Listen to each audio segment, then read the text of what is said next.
I'm talking to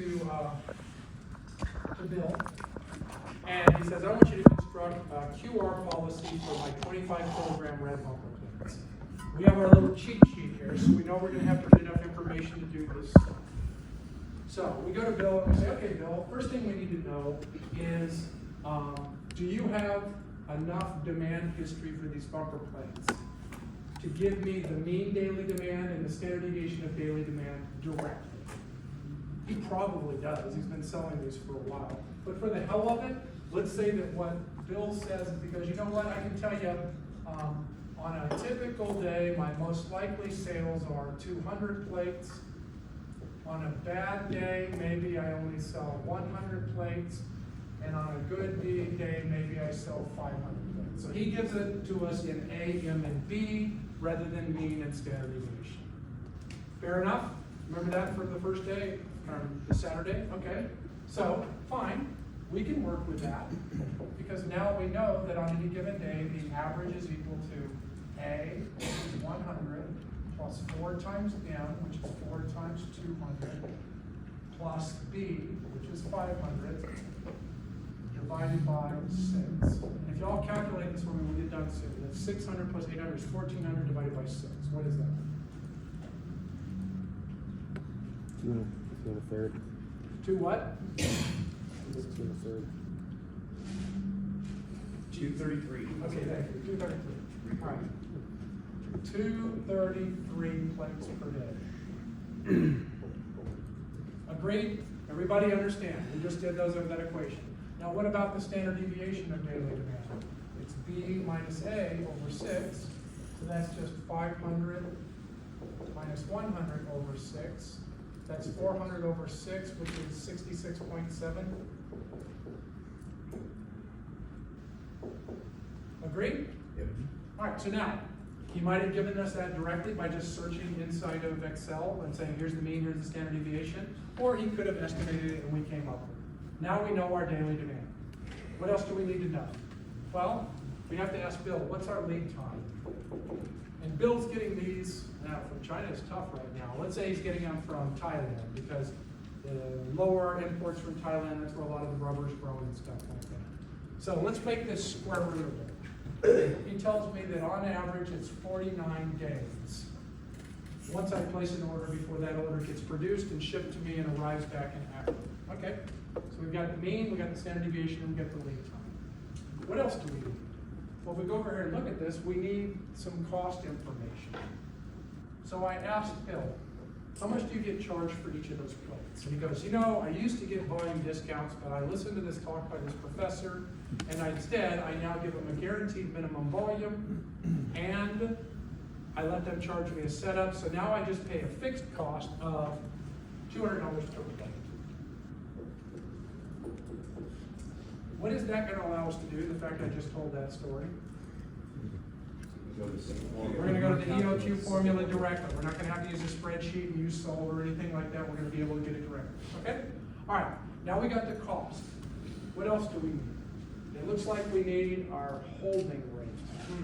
Okay, holding rate. So we got to talk to Bill and we got to ask him what his holding rate is. First thing I ask Bill is, what's your weighted average cost of capital? He's pretty profitable right now. He self-funds most of it, hadn't issued a lot of debt, right? Doesn't have any bonds out there on the market, so his cost of capital is pretty low. Let's say it's 6%, okay? So it has a 6% cost of capital. And the next thing I ask him is, what's the obsolescence risk of those bumper plates? I go, because you know, they do have steel in them, they do have rubber, they do have plastic. You know, do they go out of style, or do you end up losing value because the commodity price is changing? He goes, there's a little bit of a risk adjustment. Whenever I'm doing my calculations, maybe I add a 3% risk adjustment to account for the commodity price uncertainty. Whatever, I'm making this shit up, okay? Everybody okay? All right. Then we've got to cover his storage costs. That's easy enough to do. He knows what it cost him last time to run his entire warehouse. He knows what fraction of the warehouse was consumed by bumper plates. He can just apportion his warehouse cost to his bumper plates, okay? And let's say that turned out to be 1%. And And then finally I said, Bill, how much of these things do you have to write off? And he goes, have you ever seen one of these suckers? They're bright red, they weigh 55 pounds, kind of hard to steal, kind of hard to break. So we don't have much write-off on those things. Maybe that's another 1%. So basically, his overall holding rate by that simple logic is around 11%. That's very low. If he actually had that low of a holding rate, you know, pretty good for him. Do you understand what I'm doing? I'm just walking you through the talk and the logic of what we're trying to do. All right, so now what else are we doing? We got C, we got S, we got H, we got the, okay. Looks like I also need to figure out, Bill, do you happen to know how bad a stockout is for you? Can you give me a stockout rate? He goes, hell no, I have no idea. And I go, well, then I guess we're gonna have to rely on service level.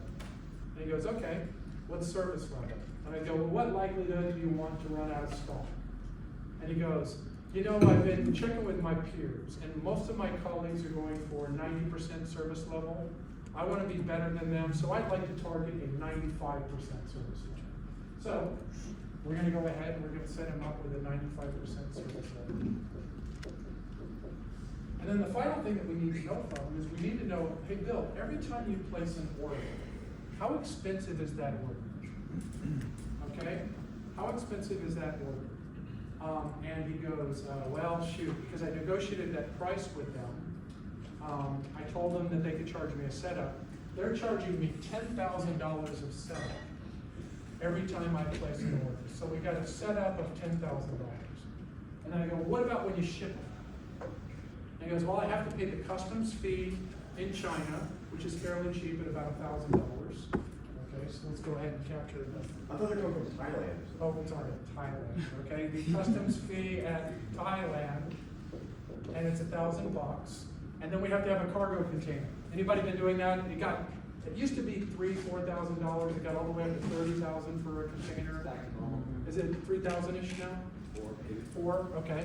So it's $4,000 for that container that we're gonna ship. Now we gotta get it to our stupid West Coast customs, okay? That's gonna be a pain in the ass, right? And they got a stranglehold on all this stuff. So they charge me $2,000 for every container. Plus, we're gonna have to deal with this tariff, okay? We're gonna have to figure out what to do about that tariff in just a minute. But let's leave that alone. And then after this, we have to ship it overland from Los Angeles to Akron. What's a full truckload now? 3,000 bucks? Full truckload? Whatever. Do you see what I'm doing? I'm just going through and trying to find out when I place an order, what are the fixed costs associated with the order. So, we've got this, we sum it up, it's 10, 11, 15, 17, it's $20,000 every time I place an order. That's just for the order costs. Now we've got one other thing. We gotta deal with this tariff, and I want you guys to help me. Let's suppose there is a 15% tariff on stuff from Thailand. Okay? Where are we going to put that? What does that 15% affect? Does it affect my ordering cost? No? Portion of it. Your comp area. It's right there, right? Isn't it allocated against the value of what I'm shipping in? It's not the cost of the shipping, it's the value. What that implies is that my real cost is actually 1.15 times my $200, or $230. 10%, yeah, that's right, $230 per plate. So that's where a tariff shows up. It shows up in the per unit cost. Okay? Turns out if we can do that, we're done. Because now, I have to give you all that. All that time we just spent talking through that, I've actually got to give you that. Once you have that, look what we do. All right, first thing, he wants a QR policy, so let's figure out a Q. How do I figure out my Q? I go, okay, I go over to my cheat sheet. Are there volume discounts? Well, if there were, I'd have to go use a spreadsheet and do this. But there's no volume discounts. What's lucky, I can just go directly to it. The optimal Q that we need is the square root of 2 times annual demand. 55,000. Yeah, let's imagine they're open 365 days a year, right? So 365 days a year times the mean is whatever the hell it was, okay? So our mean is 233, so it's 365 days times 333, 233 plates. 85,000. All right, we'll do it in just a second. Okay, does everybody understand? 2 times A, 365 days times selling 233 a day on average, times the ordering cost, 20,000, divided by my per unit cost, which is the $230, multiplied by my holding rate, which is 0.11. That is all you're doing to figure out the appropriate order quantity. Yep. Okay? So if we do that, here.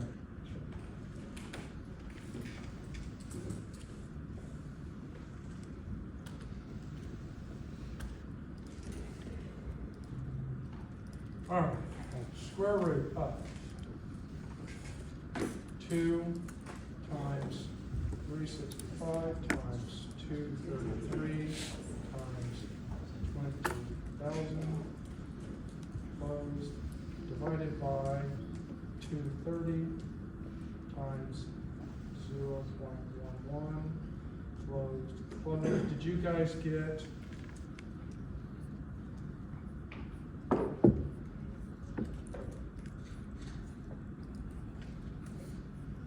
$11,595? Yep.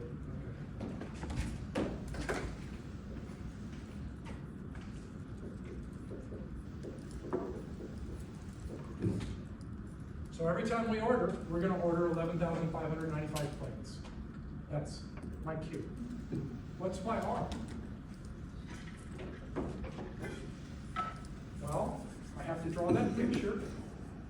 So I know that my lead time demand here is gonna be a normal distribution. I need to figure out what the mean is, and I need to figure out what the standard deviation is. Remember the central limit theorem. 1, it's normal. 2, the mean is the sum of the means. And 3, the standard deviation is the square root of the sum of the variances. Okay? So I got a normal, I need to know what the mean is. The mean is the sum of the means. Don't you agree? U bar is simply, my lead time was 49 days. And on average, I think I'm gonna sell 233 plates a day. So my U bar is whatever that is.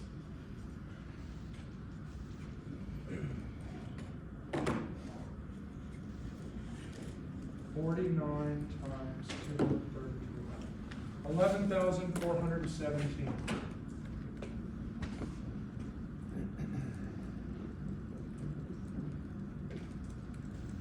I know this one, it's 11,417. How about my standard deviation? Well, my standard deviation is the square root of, well, I have 49 days, each of them having a standard deviation of 66.7, and I have to square those.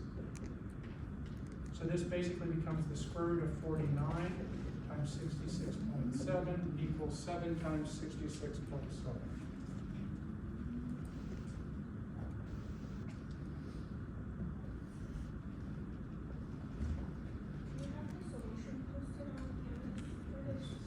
You have to just take a picture because I'm making this shit up. 7.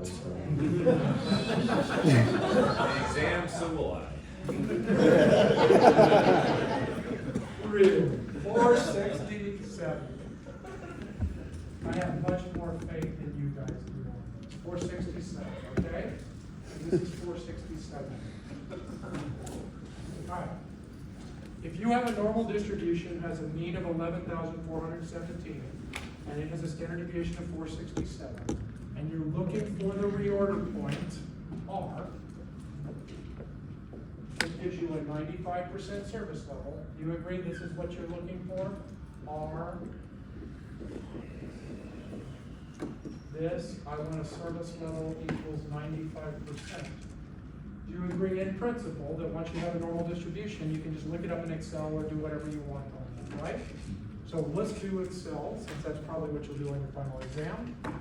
Okay, Excel says R equals norm inverse of, I want 95%.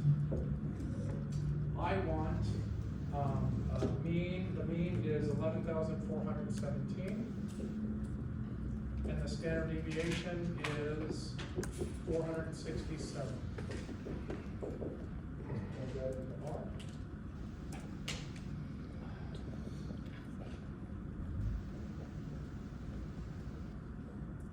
Okay, equals norm inverse of 0.95, comma, the mean is 11,417, comma, the standard deviation is 467. It looks like R should be 12,185.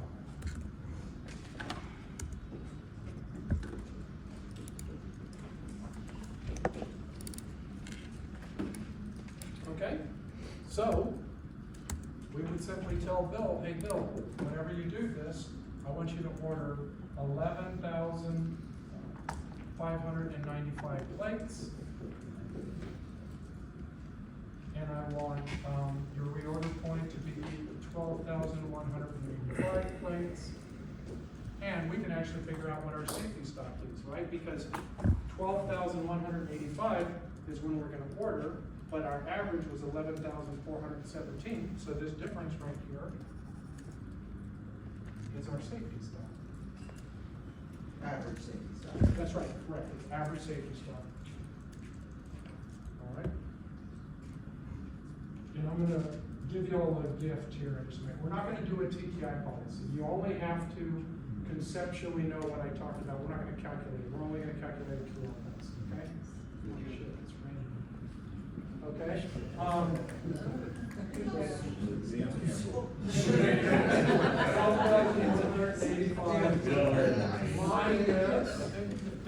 Minus my average was 11,417. We needed 768 of average safety stock.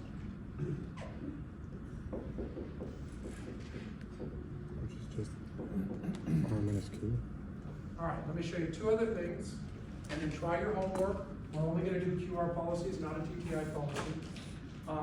That's the right answer, guys, for Bill.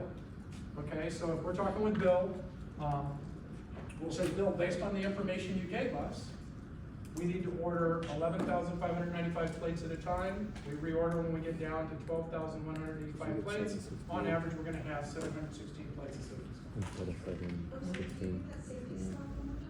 Yeah, the safety stock is just, we're going to reorder 11,417.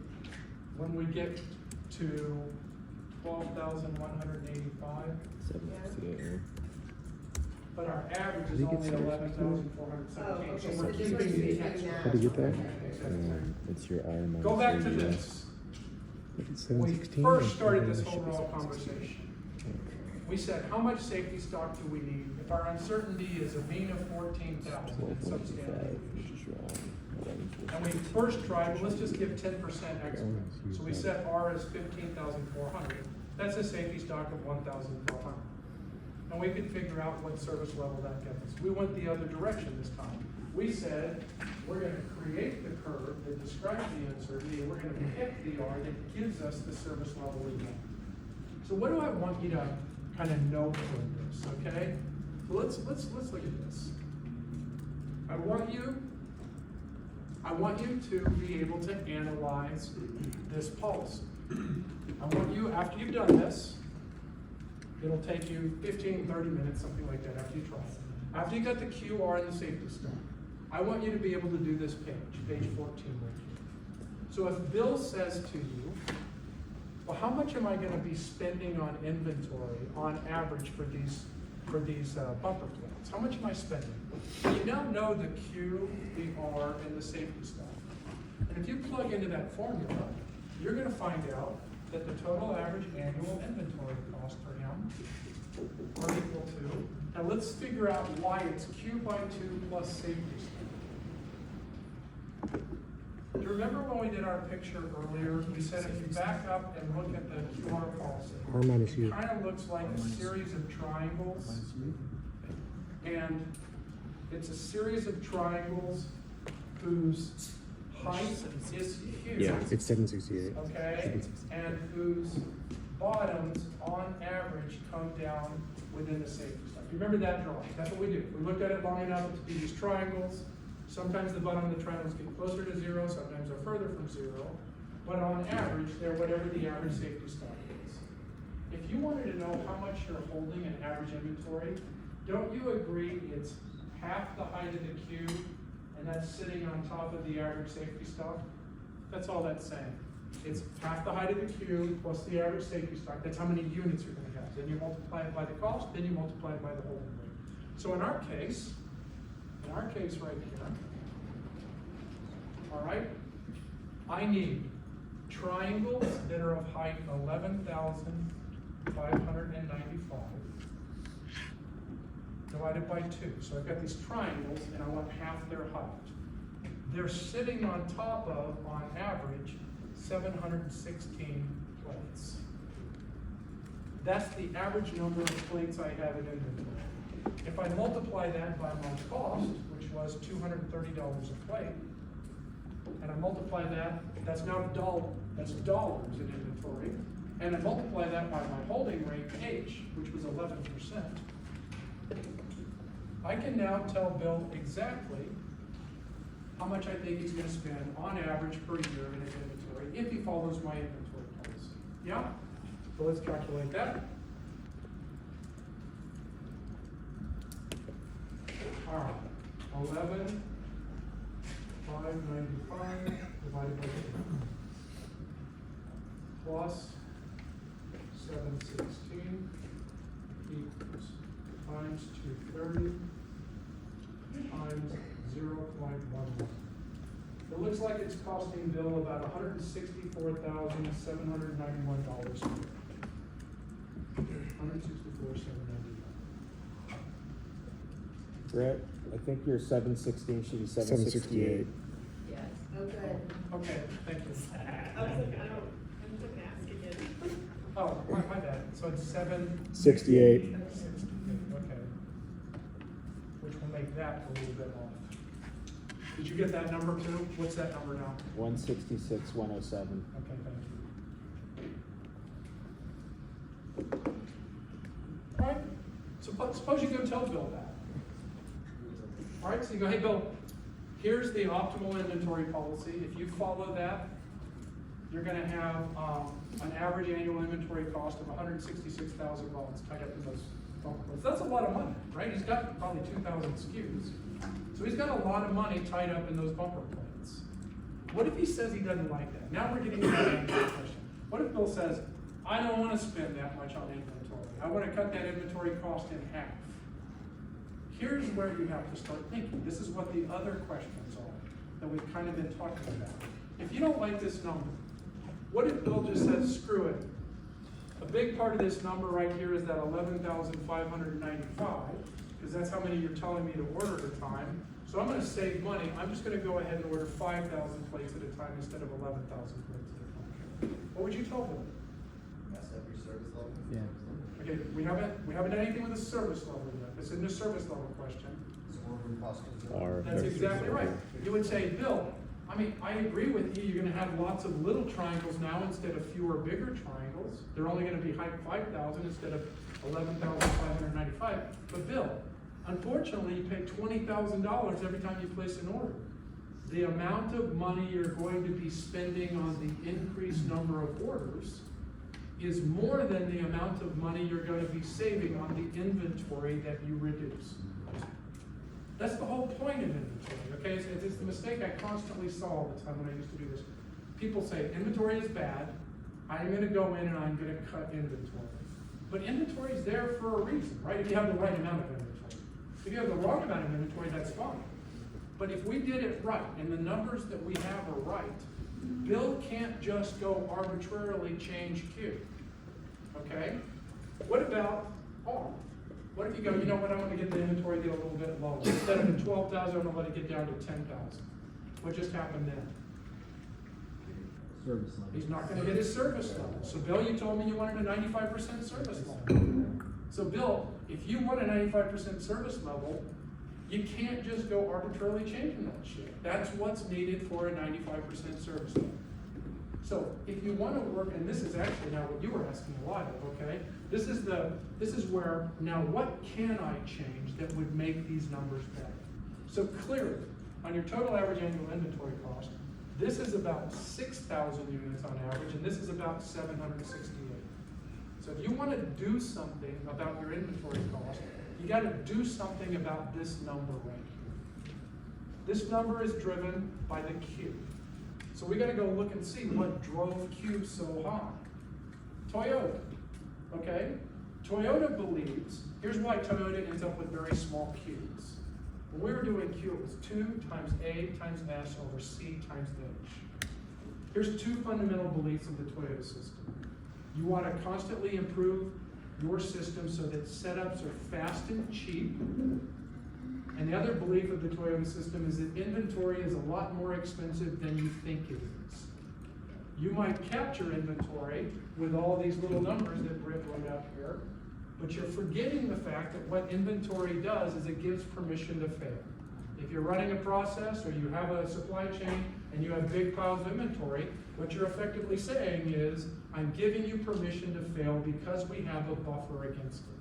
So what happens to this Q? The question you asked me when we were on the Toyota thing, right? I said I would get it back to Toyota, okay? What happens to this Q? If your fundamental belief is setup costs should be driven as low as possible and inventory holding rates are much higher than you think they are. That means the numerator is going to get a lot smaller because you spend a lot of time making that number small, right? And the denominator is going to get a lot higher because you think this number is not 11%, it's a lot higher. What happens to Q? It gets much, much, much smaller, right? And in the limit, that's what Toyota is doing. Toyota is not doing something different than the QR policy. Toyota simply has a belief system. Spend a lot of time and effort to get that S as low as possible, and you probably way underestimated what this H is. So we could go talk to Bill about that same thing. Hey Bill, are you sure your holding rate is accurately captured here? Maybe it's actually a lot higher than you think it is. Or Bill, maybe we need to rethink about what to do about this ordering cost because that's so high, we need to drive that lower. That's the kind of conversation you have. Does that make sense? Two last things, then we're done. That other thing down below, expected time between stockouts. This is the thing I want y'all to do. This is the one, I promise, when you sit down and you go through this, you go, okay, there's a lot of shit on the board, but actually, it's not hard once I just get it in my mind straight, okay? Here's the hard one, that service level. That service level is such a pain in the ass. Because what we figured out now, is we told Bill that the total average annual inventory cost are $166,107 or whatever. All right? Part of that's driven by a service level of 95%. How do we know 95% is a good answer? How do we know whether 95% is the right answer or not? We don't. You don't, because the problem is we don't know how to get this thing, right? Do you agree if I told you a stockout rate percentage is 78% and the holding rate was 11%, do you agree you could just calculate what the service level ought to be? Okay? Well here, I'm going to give you two ways to think about service level. All right? One way to think about service level. So the question we're now asking ourselves with respect to service level. Question number one is, how often is there a stockout? If we follow this policy right here, QR, like we did up here, how often am I expecting a stock count?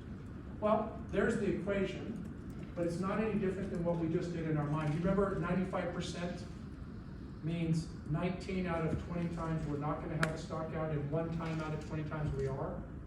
Do you agree another way of saying that is a 95% service level says we are expecting 1 stock out every 20 times we order? Yes? Can't we calculate how many times we're ordering, how long it would take to order 20 times? Remember, A by Q is how many times a year we order. Q by A would be the average time between orders. So we could figure out how long it's gonna take us on average to make 20 orders. That's all that goes into that equation. You don't have to follow what I just said. Just understand, that's all I did to derive that equation. So what's my average time between stock outs? Q over A times 1 minus the service level. So Q was 11,595 plates over A was 365 days times 233 per day times 1 minus the service level of 95%. Now you have to be careful because the answer you're about to get is in years. Okay? The answer you're about to get is in years. So if you're going to turn into days, you have to. So let's do this. I promise we're almost there, okay? All right, so 11,595 divided by paren 365 times 233. We're 10 minutes early.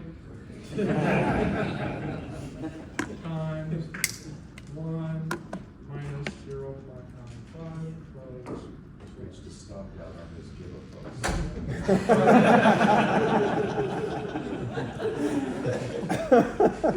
All right, 2.73 years.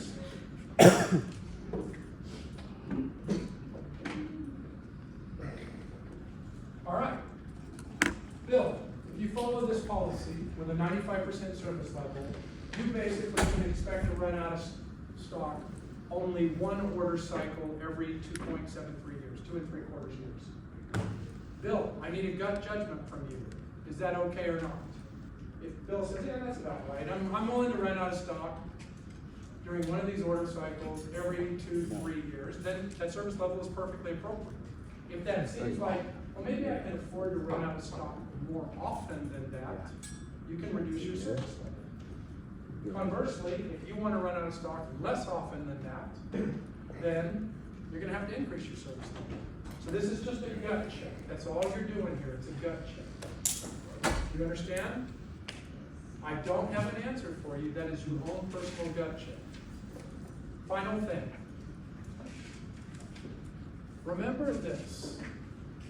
In principle, the service level is equal to the cost of a stock out over the cost of a stock out plus the cost of holding extra safety stock. I do know this. I said this is 0.95, right? I do not know the cost of a stock out. But I do know the cost of safety stock is 11%. I can work backwards on this. I can say, what would have to be true about the cost of a stock out rate for 95% to be the right answer? See what I'm doing? I'm going the reverse direction. So let's calculate that, and then I want to clarify one thing. So if I go through and do this, right, I've got 0.95 multiplied by cost of a stock out plus 0.11 equals cost of a stock out. I'm going to go ahead and grab that 0.95 and bring it over here, and then divide by 1 minus the 0.95.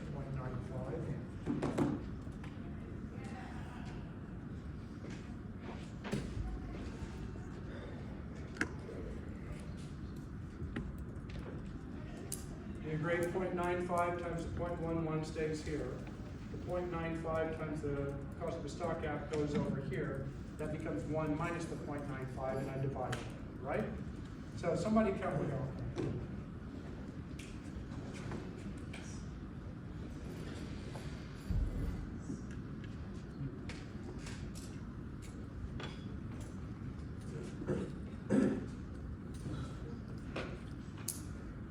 $2.09.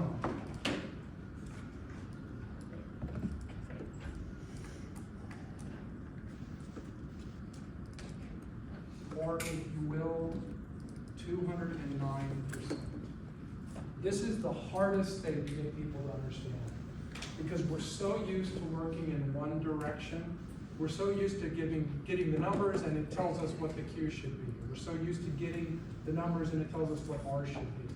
That what we think we're doing when we do this is we're saying, oh, by setting the service level to 95%, we believe that the cost of a stock out is 209%.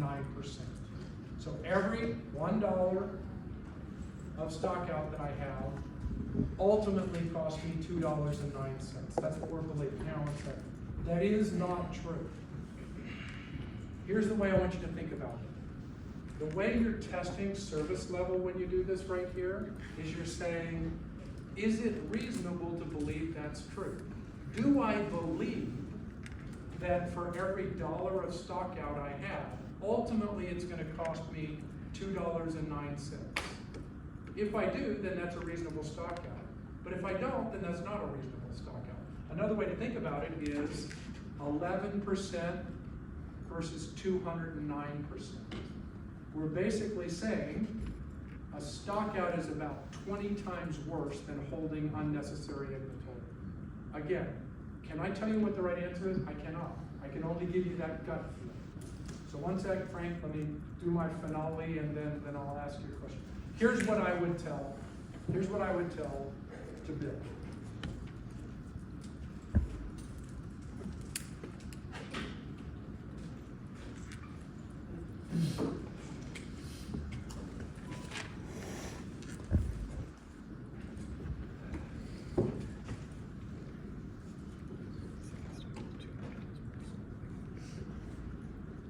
I'd say, Bill, I've taken your information.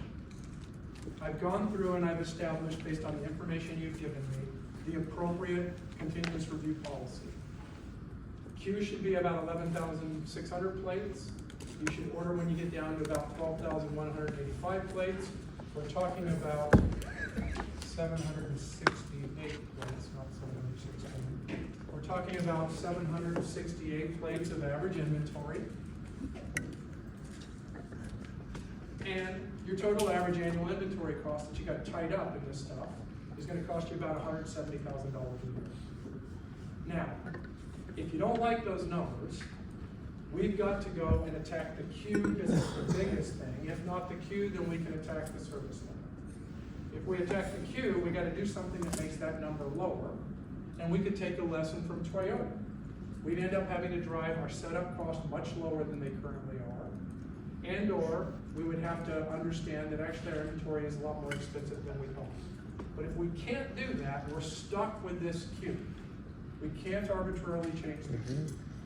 So then, the only other thing we have to play with is the safety stock. The safety stock is governed by your service level of 95%. What that is currently doing to us in this case is that service level of 95% is causing us to expect to stock out a bit less than every 3 years.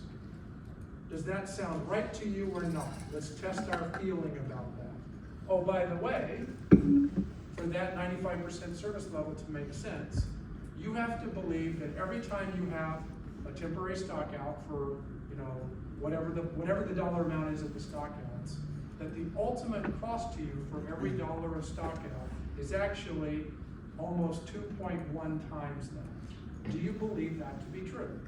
If you believe that to be true, and you think it's appropriate to leave it at 2.75-ish years, then you're going to have to be satisfied with $166,000 in inventory following this policy. That's what you say. And any answer other than that is just wishful thinking. Frank, you had your hand up. What does the CSS stand for? How did you know it was 11%? Because the 11% is broke down as variable. Yeah, it's the safety stock. It's the cost of that stock. I mean, the cost of the safety stock. It's not all Oh, they- That's why these are in rates, okay? So I used a rate, 11% there, and I found out a rate here. If I don't want to use rates, I can do something else. So for your homework, try this. Let's talk about it a bit on Wednesday. All you are responsible on the final exam for is being able to solve a QR policy, establish those numbers like I told you up there, and be ready to have the discussion that we had. Okay, that's all I need from you. And I will post I will post the video that we have for this. Plus, I will go and find a video from another class so that you can see that from its entirety, since I forgot to start the, yeah. It's the final matches, homework 1, 2, 3. I was taking videos. What is the average annual total cost of the cycle stock, depending on how many I order at a time? So the cycle stock, guys, the cycle stock is in that picture. Do you see how if you backed up and zoomed far enough away? What you're going to have is a series of triangles. Now, sometimes the triangles get closer to the bottom, sometimes the triangles be further from the bottom, but you're going to have a series of triangles. Y'all see that? And you see how the height of those triangles is going to be Q? And do you see how, although the actual safety stock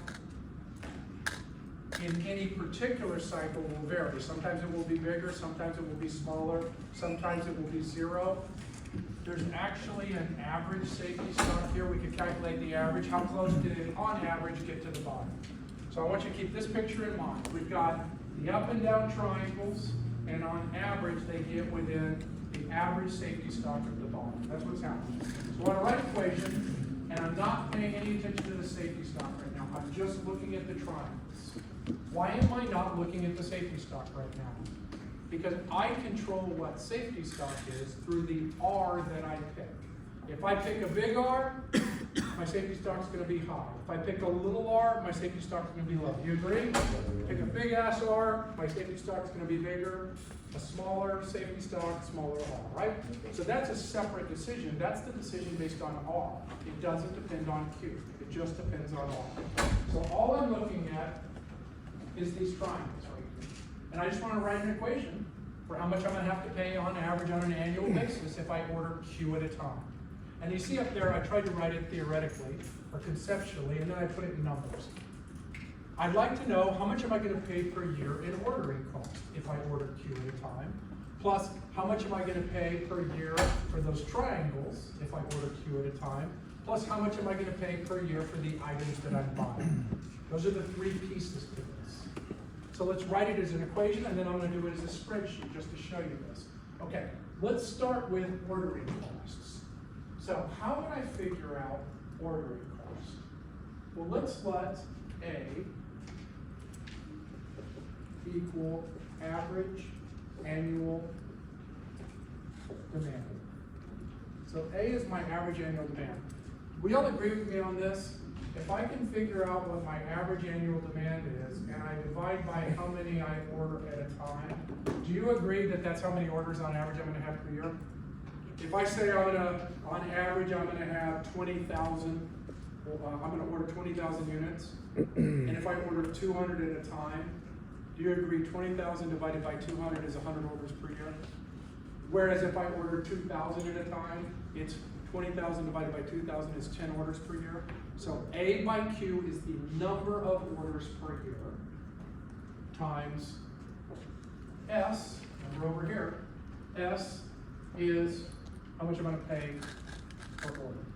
So there's my average annual ordering cost. A by Q is the number of orders per year times S, which is how much I paid for each order.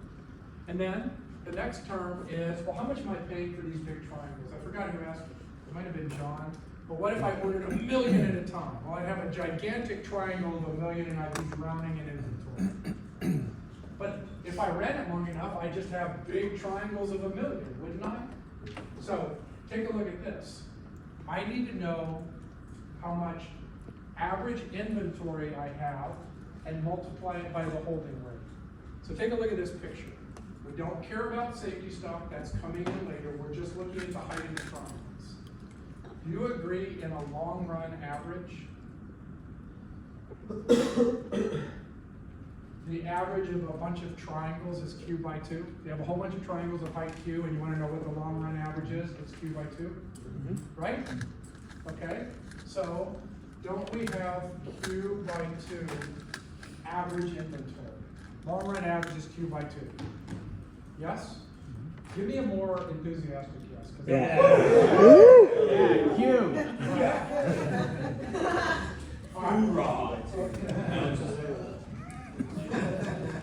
we don't say, what the hell do y'all say? I don't like. Okay, sorry, that's in your service. Okay, so that's the average inventory, but that's in units, correct? So now I have to turn it into dollars. I want to know how many dollars I have. Well, C is how much I pay for each of them, but C might be a function of Q by our picture up there.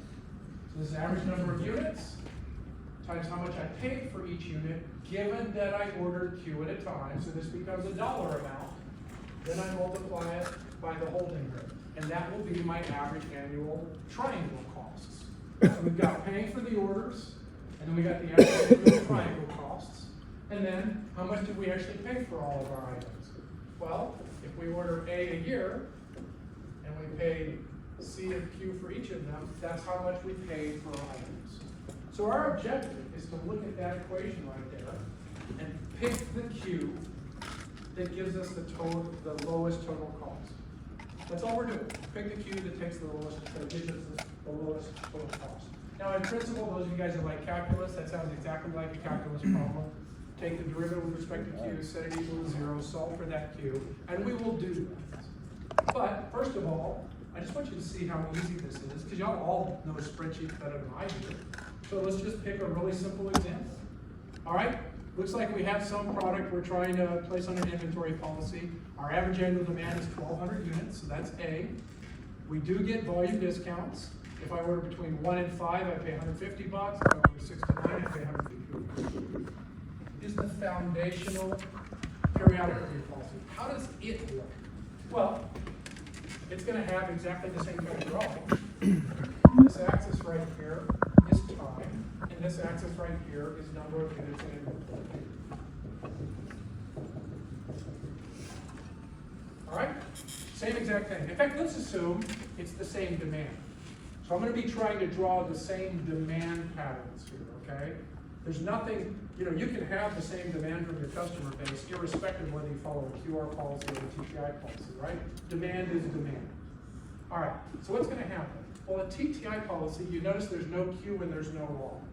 There's a T and a TI. So what are those things? Well, it turns out T is going to be our base review period. So T is a time. Every 7 days, every 14 days, every 3 days, every day, every 47 days, whatever you want your T to be. This is the period at which you take action on your inventory. Remember, if something happens in between those periods, nothing happens until the next period. Clear? Okay, so let's just draw these. Let's draw, here's a T,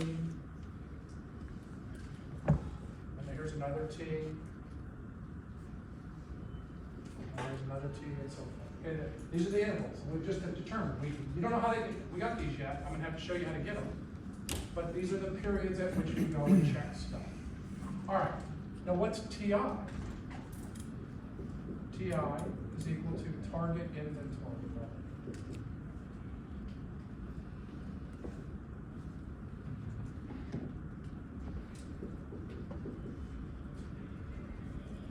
So this is going to be a target we're shooting for.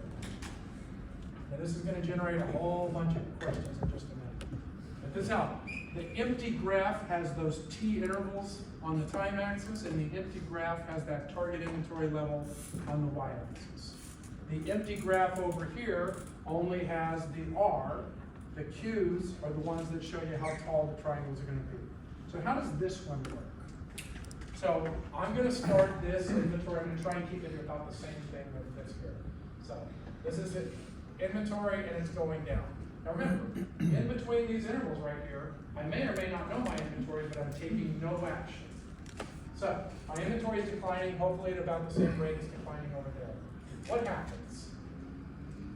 The dinger has gone, the clock has said it's time to go check my inventory, my system or me, I go and I physically count my inventory. So at that point in time, I establish how much inventory I have in my inventory. Got it?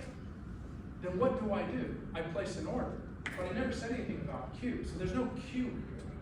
What order do I place? I simply place the difference between what I just counted and that target inventory level. That's what the TI is. It becomes the thing that tells me how much I'm ordering.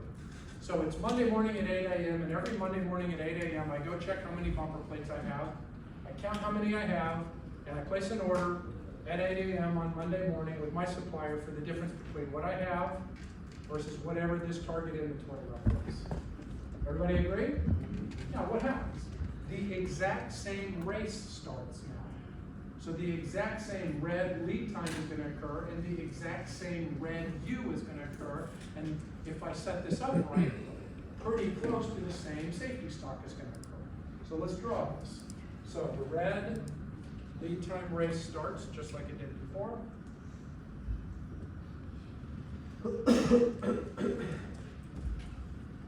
Okay, but don't I keep selling? So my inventory keeps on going down.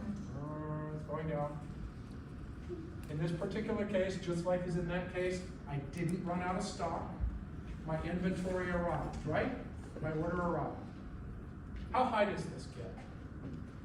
It does not get all the way up here, does it? Because I placed an order for this much, but I sold stuff. So it's only going to get part way up.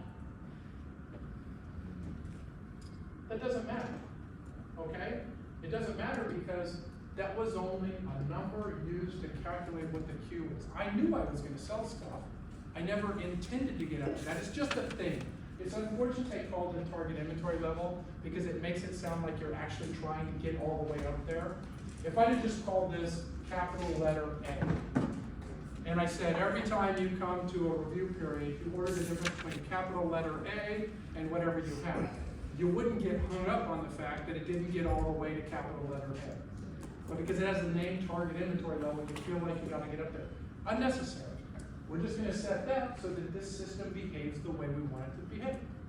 So what happens? Now it happens again. This time you place an order. Does Q always equal just sales? Q is going to be, we don't know what it is, okay? Q is going to be the difference between how much we have on hand versus whatever this number happens to be. If you start at target inventory, doesn't it just But always? remember, we never got up to target inventory. Target inventory level is a fake number. If I called that A, then we wouldn't have that number. So the answer is not good, okay? So let's try it. Remember how in the other example over here, I called this U bar or U? It's the exact same U here. Remember, I called this safety stock. It's the exact same safety stock. Now this time, when I start running this, what's going to happen? I'm going to run out. Assume that I had the same 95% service level. I had the same demand during this time. And basically what happened is, unfortunately, I ran out of stock before it arrived. And then it arrived and we continue on again, okay? All right, let's test these two. I want to test these. And then I want to show you, I want to tell you some things that might be surprising. All right. This, yeah, go ahead. No, go ahead. Actually, you get to zero. Not really, you don't. See, so we hit zero here, right? So what's going to happen? That means when we get up, we won't get up as high. So when we hit the next time, we won't be as low, which means we'll order more next time. So here, let me say this and then answer Coco's question. It turns out both of these policies are stable policies. They're not unstable, they don't get into trouble and do the circle of death. How does this account for variations in demand? You have periods of higher demand or periods of lower demand. How does this thing adjust? What happens? It adjusts with your demand. Safety stock. It adjusts in when you place the order. The height of the queue is always the same, right? But if it gets lower, it doesn't get as far above. If it gets higher, it gets further above. So this is self-adjusting. It adjusts in when it orders. During periods of higher demand, it will order more often. During periods of lower demand, it will order less often.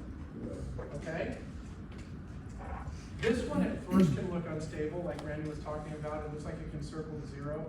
Turns out it's not. This is also a stable system. But it's not stable in when it orders because it always orders at the same period of time, right?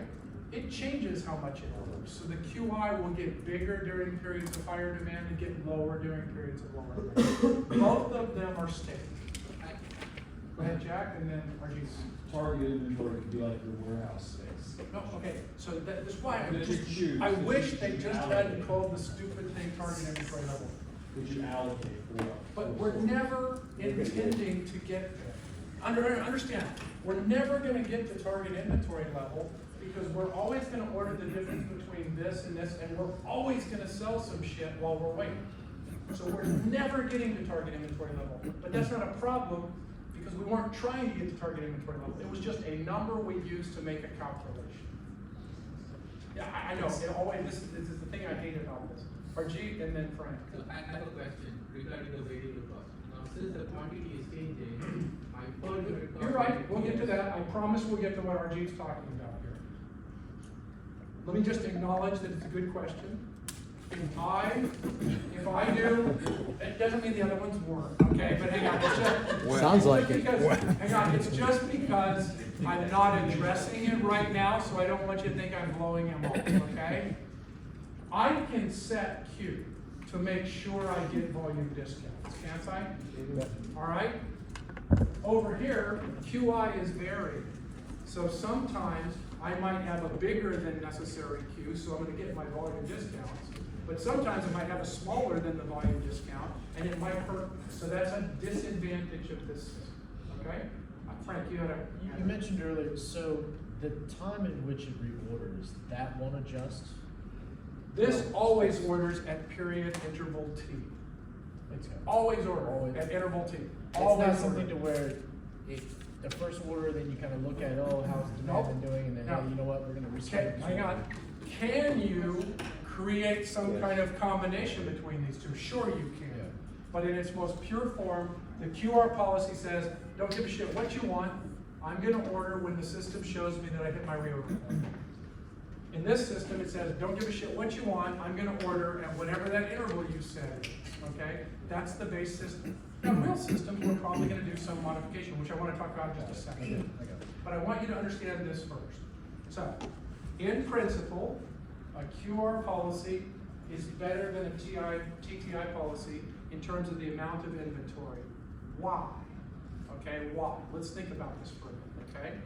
I want to introduce an idea called risk time or risk demand. I want you to stop and ask yourself this question. In a continuous review system, what is the period of time I'm at risk of running out of stock? How often do I know the information, and what is the period of time that I'm at risk? I hope you see that it's just the lead time in this example. Because if I'm way the hell up here, and I get a massive order, if that massive order takes me down to or below the R, I'm immediately gonna place my order, and then a lead time later, something's gonna come in. So the period of time I'm at risk in this is lead time. Agreed? The amount of safety stock I'm going to have is going to be dependent upon the risk period, which is just the lead time. I need enough safety stock to protect me against the risk during the lead. Do you agree?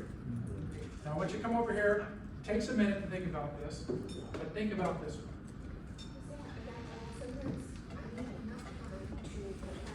I need enough safety stock in this system to protect against my uncertainty in demand over the risk interval, which is just lead time. Maybe a way to do it is contrasting. Come over here. Let's do the reductio ad absurdum, the worst case outcome. So, my world is going fine. I get up to this interval period T. I count this inventory right here, and I place an order for QI. Do you agree? Yeah.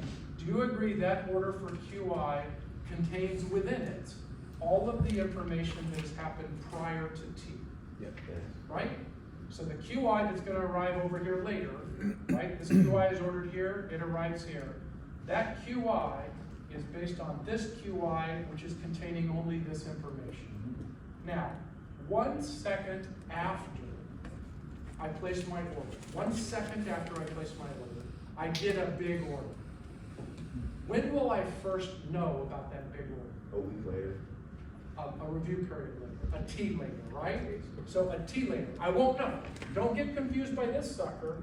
Because this sucker is contained in that information, which did not contain the information of what I just learned. 1 second after this point in time, I get a big order. My system will not react to that order until an entire TDA. That's when it's gonna react, right? Now what happens? It reacts and places an order, but you agree it still has to wait for the lead time? So here's what I want you to understand.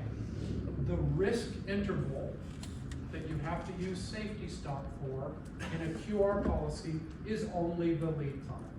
You are going to need safety stock to protect against the uncertainty in demand during the lead time. The risk interval in a TTI policy is a full review period plus the lead time, so you're going to need the safety stock required to capture the uncertainty in T plus LT instead of just LT. That's where the inefficiency occurs.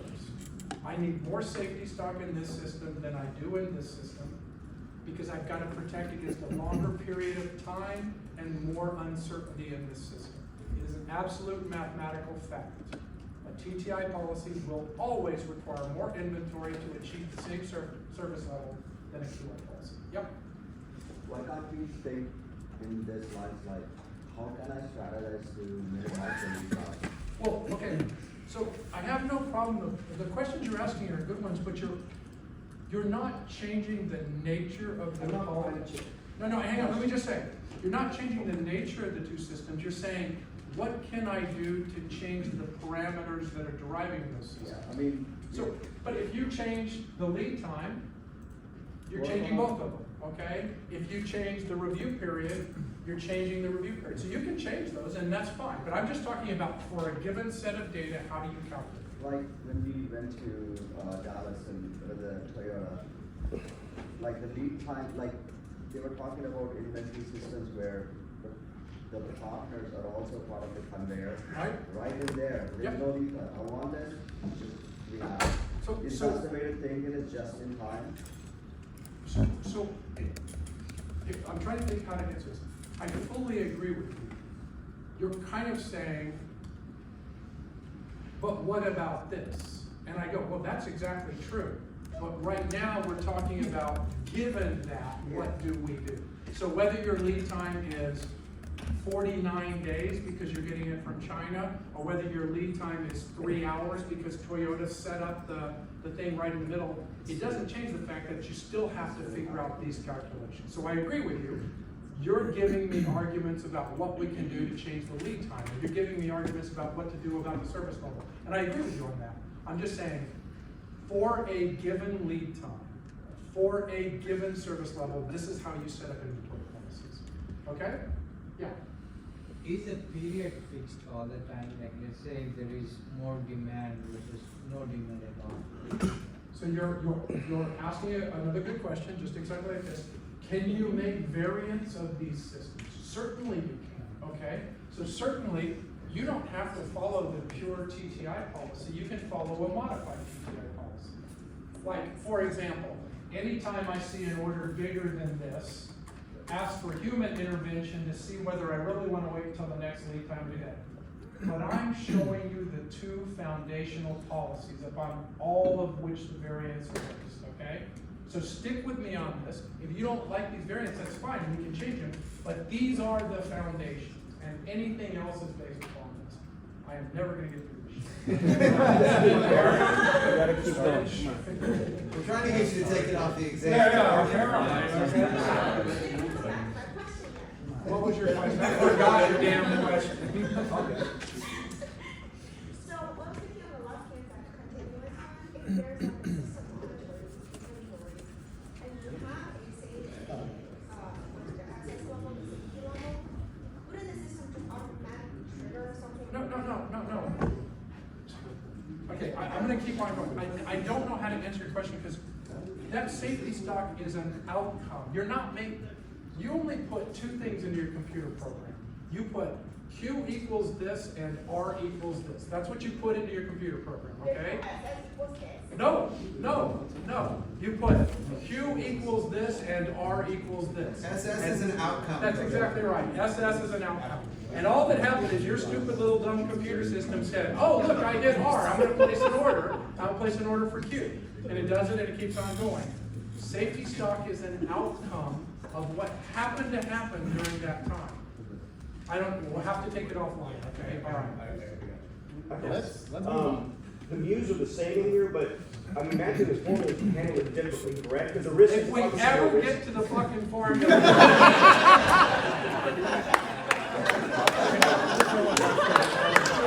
I'm right. All right, so, all right, we ready?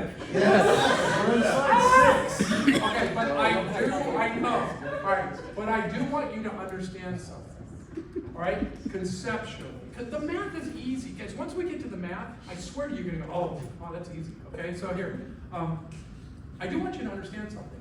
Here's a mathematical fact. You set up a system with a QR policy, and when you run that over the course of the year, your average cost of running the inventory policy for the QR policy, they are going to be less than the TTI policy. Which leads to a fundamental question. Why the hell would you ever do a TTI policy then? In 2020, okay, maybe in 1914, okay? In 1914, you didn't have the infrastructure, it was a pain in the ass to do that. But in 2025, why wouldn't you always just do a QR policy? Because if it's not, you may not capture the fact that you get a bulk discount if you're not ordering enough product on that. No. I can absolutely guarantee we're gonna get a volume discount because we're gonna set Q to make damn sure we do. But a better bulk one, hypothetically. No, this is always gonna do better on bulk ordering than that is. So Got it. that's absolutely gonna be better. So a different question. Here's where this came up. I was a dumb new professor. I was teaching my EMBA class, no, actually it was the MBA class. We went down to San Antonio and visited HEB because I think Sean today has since retired, but Sean became the president of HEB, and he had graduated from our program. He took us down there, and he was running all the distribution and warehouse stuff. And we took a bus down there and toured around the different distribution centers at HEB, and then went to some of their flagship stores. And I was in the. We're having a lecture after visiting all these, and I go, and of course, HEB follows a continuous review policy because they have lots of technology and everything. And then Sean goes, well, actually, we don't. Okay? And so he started talking about this, and this is an interesting. I want you to think about this. What Sean said turns out to be more often the case than not. The problem with the QR policy is that it's asynchronous. You have no control over when orders are placed. Orders are placed when you hit that reorder point. There's no decision in a pure QR policy. There's no decision. You hit the reorder point, you place an order. What if you have 20,000 SKUs, and those 20,000 SKUs come from 500 suppliers? So one particular supplier may cover 1,000 of your SKUs. Do you see how if you run a pure QR policy, you can make no agreement with that supplier? You say, look guys, you're gonna get the orders whenever you get the orders. We can't batch them for you, we can't do anything for you, because they're all asynchronous. The order occurs when the order occurs. It's kind of Coco's question, okay? I have no control over it. The order occurs when the order occurs because it hit the R, because that's what the system does. And he goes, we just found that too difficult to manage. And then for my PhD, one of my advisors wrote, now you have to laugh at it a little bit. He wrote one of the most famous inventory papers, but that's like saying, you know, I'm the Arnold Schwarzenegger of the goldfish gem or whatever. Okay, so I acknowledge that. Okay, but here's what he wrote. He wrote a paper called The Power of Two. And what he found out when he did this is he said, if you calculate TTI policies, and you know we're gonna learn to calculate eventually a T for each of these items. So we're gonna have 20,000 items, and we're gonna calculate the review period T that we should order each of them at to do the best we can. If you simply arrange them to the nearest power of 2, I would have had to go through and say, what's my opportunity cost of capital, what's my risk premium, what are the storage costs, loss, other things. We lump that all together, and my holding rate is 25%. 25% means for every $1 of average inventory that I hold for a year, I'm going to charge myself 25 cents. That is my holding cost. All right, got that? And then it looks like every time I place an order, it's $200. It doesn't matter, right? These are just numbers to illustrate an example. So how would Joel, if I told you we're trying to solve this equation with those numbers? You'd put it into Excel, wouldn't you? In fact, if you like Solver, you could put it into Excel and you could tell Solver to try all the different Q's and find the best one. If you don't like Solver, you could do it manually like I'm doing right here. I said, well, let's try a few of these Q's. What if I ordered 1 at a time, 5 at a time, 8 at a time, 10 at a time, 100 at a time, or 1200 at a time? Now, obviously, I really have to try all the numbers in between as well. So there's no guarantee that the lowest answer of the ones I tried is the lowest overall. That's why you'd use Solver. But in principle, let's just take a look at 10. What if I decided to order 10 at a time? Q is 10. So just put them in this equation. Annual demand is 1,200. Q is 10. 1,200 divided by 10 is 120 orders. That's what that 120 orders is. And I pay $200 for each order. So basically, that first term in the equation is 120 times 200 is 24,000 a year. So on average, I'm going to be spending 24,000 a year, $24,000 a year in ordering cost if I choose to order 10 at a time. Is that clear? That's just the first term of the equation if Q equals 10. What about the second term of the equation? Well, if Q is 10, that means a bunch of little triangles of height 10. What's the long run average? 10 by 2 or 5. So the average number of units is going to be 5. How much did I pay for each one, given that I ordered 10 at a time? Well, given that I ordered 10 at a time, I paid $140 for each. So I have average inventory of 5 multiplied by $140 a piece means the average dollar amount I have in inventory is dinky at $700. And I paid 25% of $700 or $175. So that's the second term of the equation. First term of the equation, $24,000. Second term of the equation, $175. How much did I pay for all the stuff I bought? Well, I bought 1,200 units. I bought them 10 at a time, so I paid $140. 1,200 times $140 is $168,000. So therefore, if I sum the first term plus the second term plus the third term, I end up at $192,175.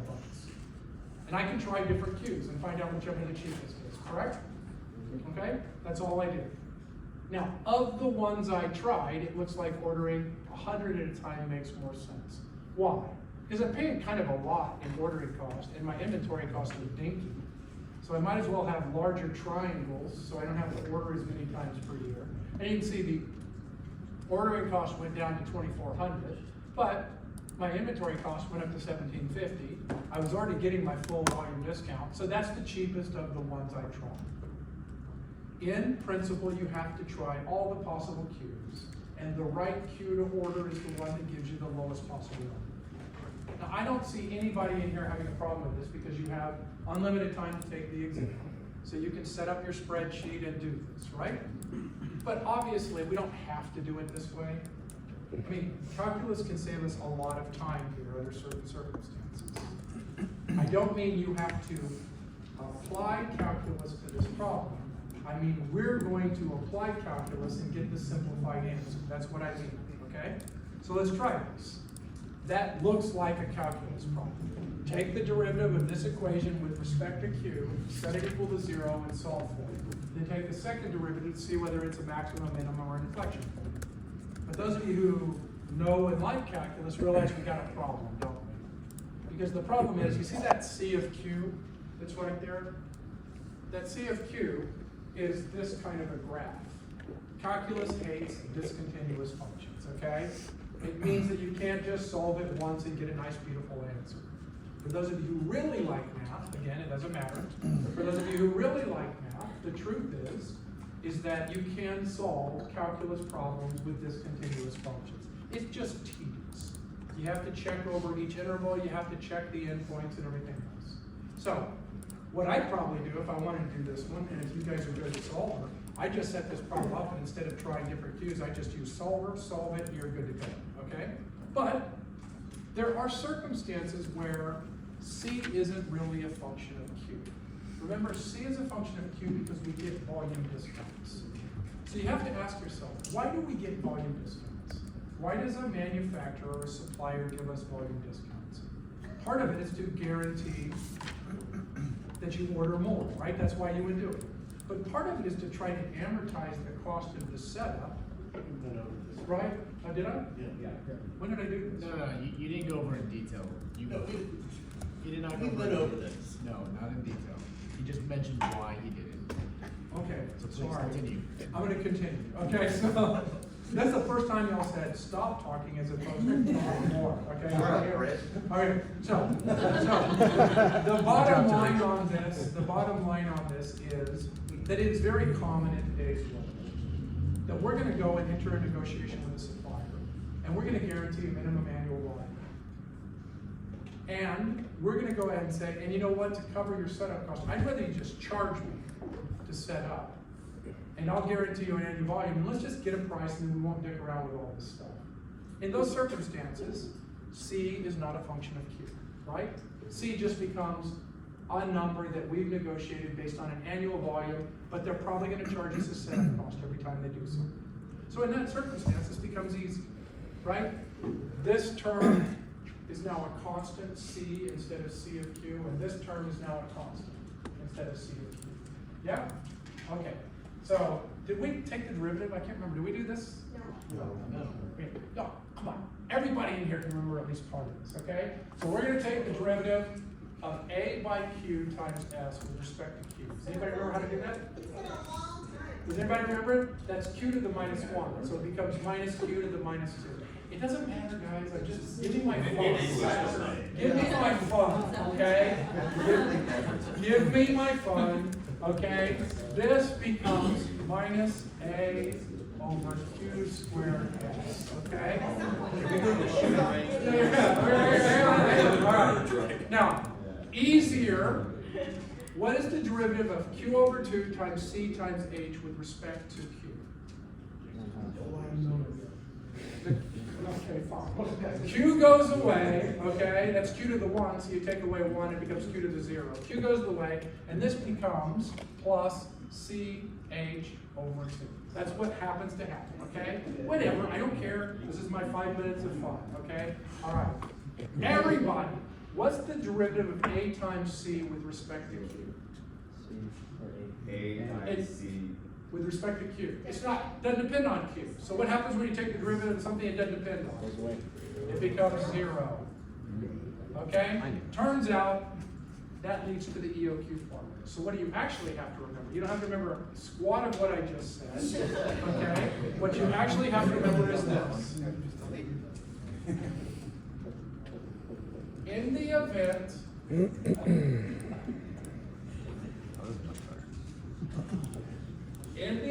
that there are no volume discounts, so C does not depend on Q. You don't have to do a spreadsheet and try all the different things. You don't have to do any of that. You can calculate the right Q straight with algebra. You can say the right Q is simply 2 times A times S divided by C times H squared. And now you've got the right Q without doing any spreadsheet or anything else. And that's what you're going to do if I don't give you volume discounts. If I do give you volume discounts, all right, which I might, if I do, here's how I will do it. I will say, suppose you only have two choices. Q equals 10,000 or Q equals 50,000. Those are the only choices you have. Calculate this equation twice. Once when Q equals 10,000 and once when Q equals 50,000, and pick whichever one gives you the lowest cost. That's the right Q. Okay? That's all I'm going to do. It's as simple as that. Cool. We clear? Yep. I'm going to do an example in just a second. So now, what we've got, in fact, let's do a cheat sheet. I'm going to do a cheat sheet right here to show you all how easy this is. So this is what you're going to write down on your cheat sheet. Oh, I did not. God damn it.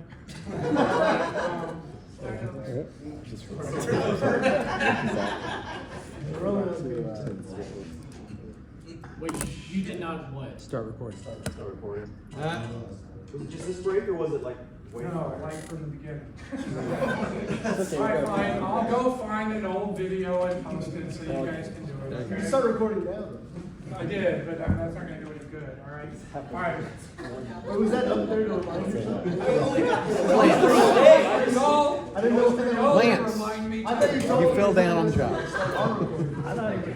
Alright, fine, whatever, okay, so here, no. Okay, come All right, QR policy. Here's what we found so far. In order to find Q, all right, it's as simple as this. Volume discounts. If yes, then solve that equation.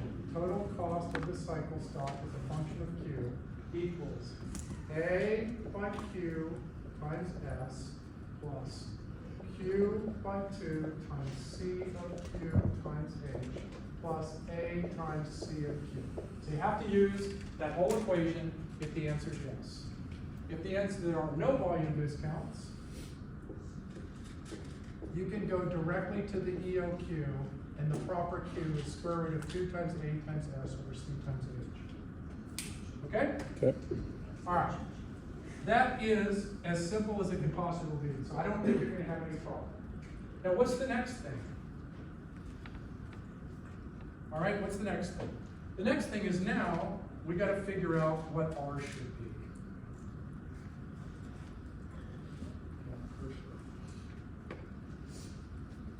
All right, we got. All right, we're going to find out what R should be. Now, I don't need all these slides because we spend all of our time talking about this slide. There's the Q. That's that same drawing of the distribution up there, right? That describes how much demand we're going to expect. I drew it as a normal distribution there. I drew it as something other than a normal distribution up there. We have our reorder point that we've got to establish. That's the R up there, the reorder point. All the area to the left of the R here is the service level we're talking about, and all of the area to the right of the R is the probability of running out of stock. So it's the same exact picture right there. Okay? So we're just trying to figure out what R should be. We're going to use the central limit theorem. Now, we did go over this in Saturday morning in Dallas, okay? So let's remember what the central limit theorem says. It says, let's just try this. Our ultimate objective is to get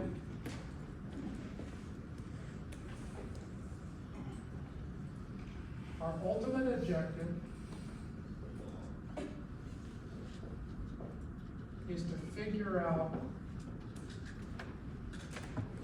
what that curve that describes the lead time demand is. That's our ultimate objective. Remember, this U is the lead time demand. Now, in principle, for Eric's class, we would go and do an uncertainty mapping like he did. I'm sure lead time would be in there, daily demand would be in there, the ability of the manufacturer to supply it. Maybe there's some risk that the supply chain breaks down and stuff like that. In principle, we could use what Eric talked about to generate this curve, correct? In principle. Now, in practice, you got to be able to do it for my class. And I'm not expecting that you go use at risk and do all the things that Eric did.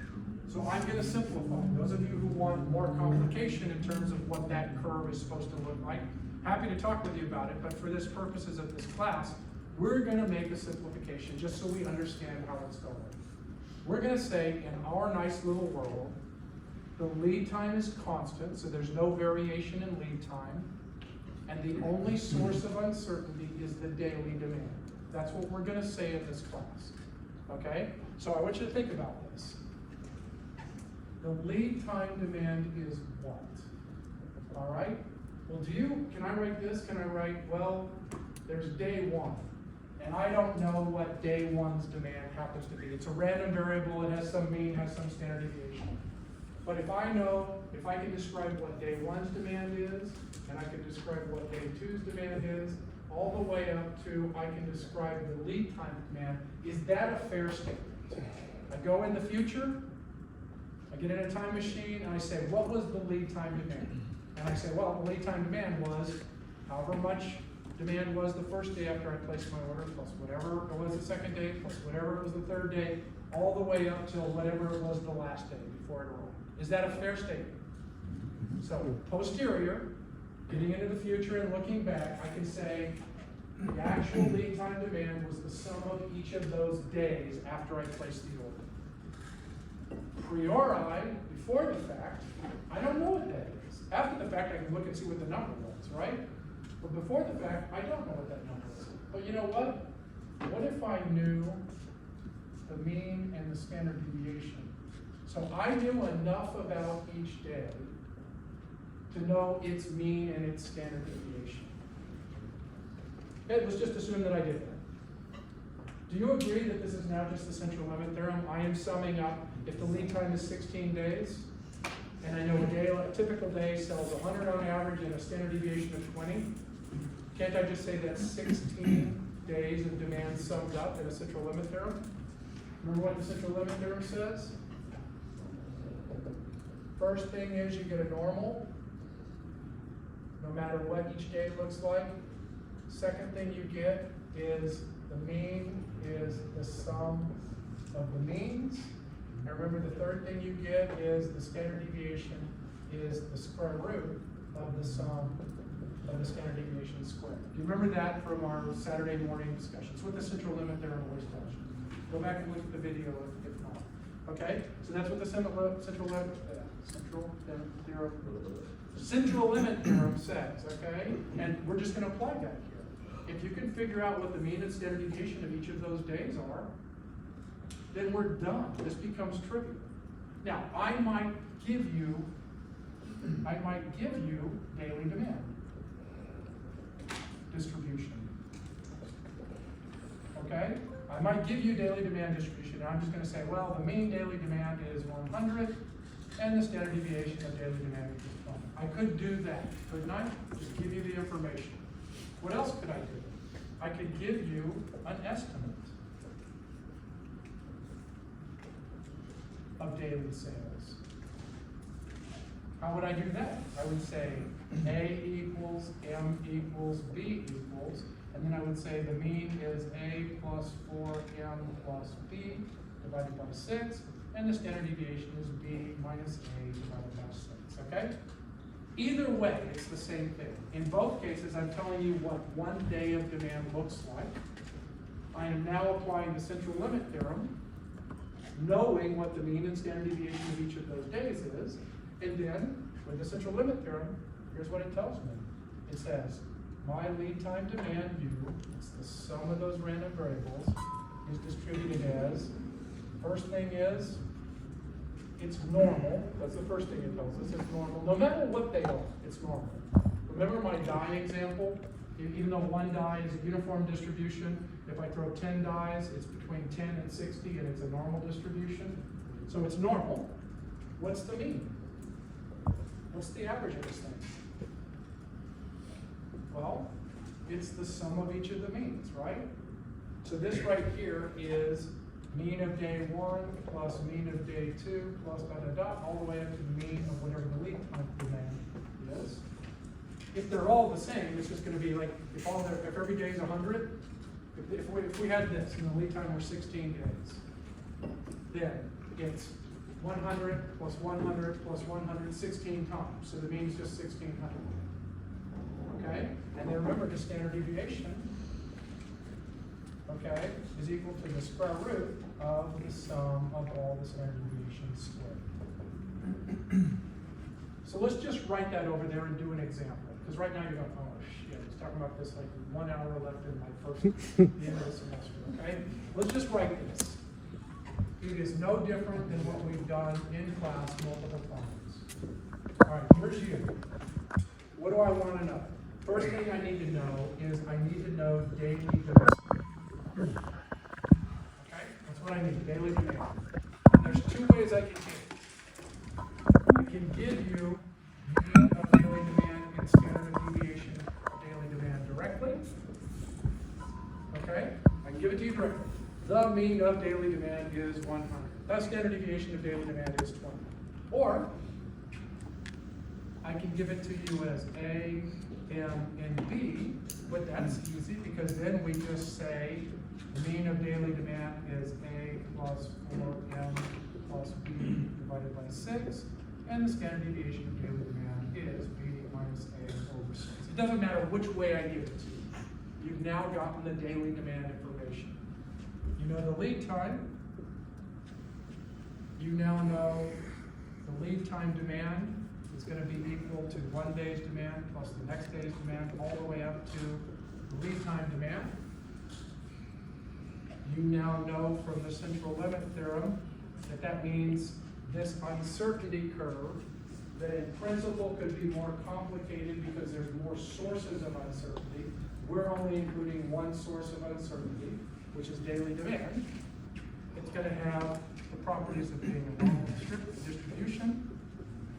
Its mean is equal to the sum of the mean of daily demand, so it's gonna be basically lead time times mean daily demand, and the standard deviation is gonna be the square root of lead time times the standard deviation of mean daily demand. That's what's gonna happen.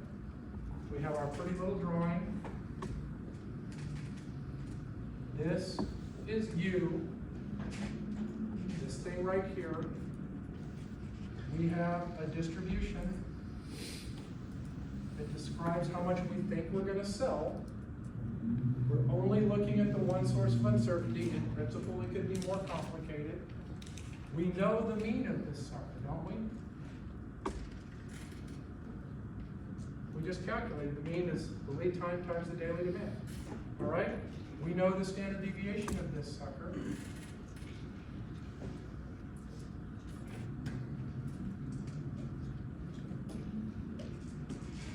It's the square root of the lead times the standard deviation of daily demand. Now we know the picture of the purple curve. What are we trying to do? We're trying to set our reorder point. So we set our reorder point here. Here's our reorder point. And we set our reorder point so that this area right here is the service level. Do you agree that's the same thing we talked about at the beginning there? So we just have to mechanically do this, right? So if I tell you the service level and that's a normal distribution, do y'all remember how to do that? Remember norm M and norm dis? Did you use that in stats or in Eric's class? If you don't remember it from Excel, in this particular case, here's the way you can look at it. In principle, the reorder point is equal to the average that you think you're going to sell plus the average safety stock that you need, okay? But if you want to use Excel, R equals norm inverse, where the mean is the mean you just calculated, the standard deviation is the standard deviation you calculated. Is for norm inverse, is it probability first? Can y'all check, or somebody look on Excel real quick? It might be probability first. Okay, let's just do this. Probability. Probability. Is it probability, then mean, then standard deviation? Okay, gotcha. Okay. So Excel will give you the probability, it'll give you the number that gives a particular probability to the level. So you're going to put whatever service level probability you want, whatever the mean is of the distribution, which is U bar, and whatever the standard deviation is of this. And now you got it, you're done. So, let's do it.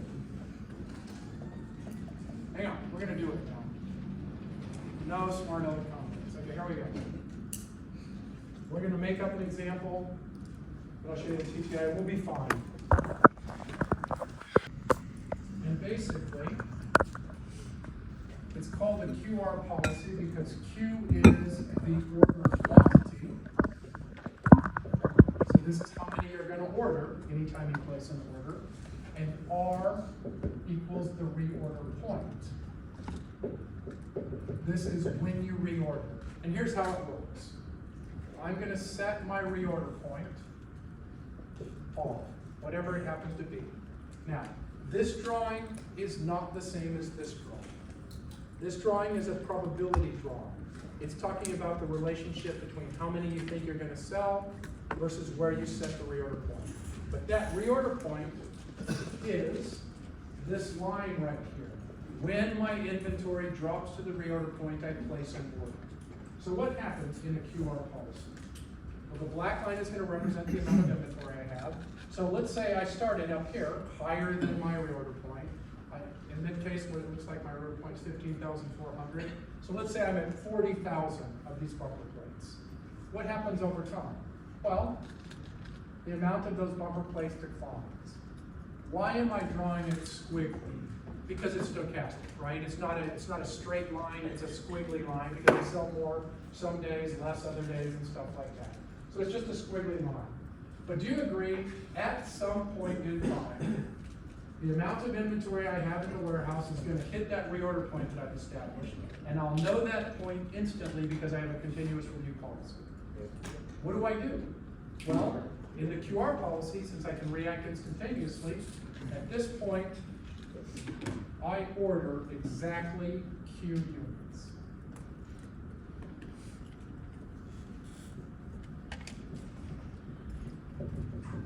So at that point in time, I order Q units. So I get on the phone, do it electronically, whatever it is I do. Now what happens? That starts a race, doesn't it? I gotta wait the lead time, don't I? It starts a race. So let's start the clock on the race. So the race starts,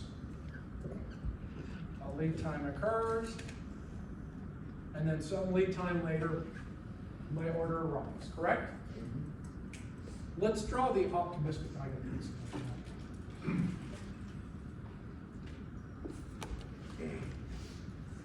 Let's draw the optimistic picture here. I place an order, I set my reorder point appropriately, and I didn't run out of stock. So what's gonna happen? This is gonna continue going down, but if I didn't run out of stock, that means I didn't quite hit 0 before my lead time elapsed, correct? And then this pops up, and it continues again. Do you agree the height of this bopping up is the Q, because that's how many you order? And then we continue on and do it again. Now sometimes we're gonna run out, it's gonna hit bottom, when we get our Q, we don't get as far above the R. Sometimes maybe we don't have much demand, so it doesn't get as low, it gets higher, so when we get our Q, we get higher. But do you see how this just continually runs over time? And we're gonna give I wanna give some labels here. Okay, these are the typical labels.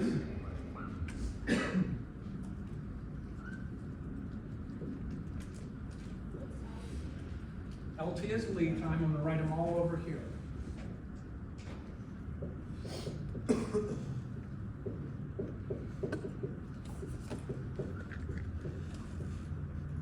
All right. Do you agree how far we drop is governed by how many we sell while we're waiting? Do you agree that's the same thing we were trying to picture over here? So that's the exact same U over here. So the lead time demand is however many we happen to have sold during that lead time. Now that U is a random variable. That U is not always the same number. That U varies. Why? Because there I got a picture of U. It's varied. Sometimes it's a lot less than 14,000. Sometimes it's a lot more than 14,000. Okay?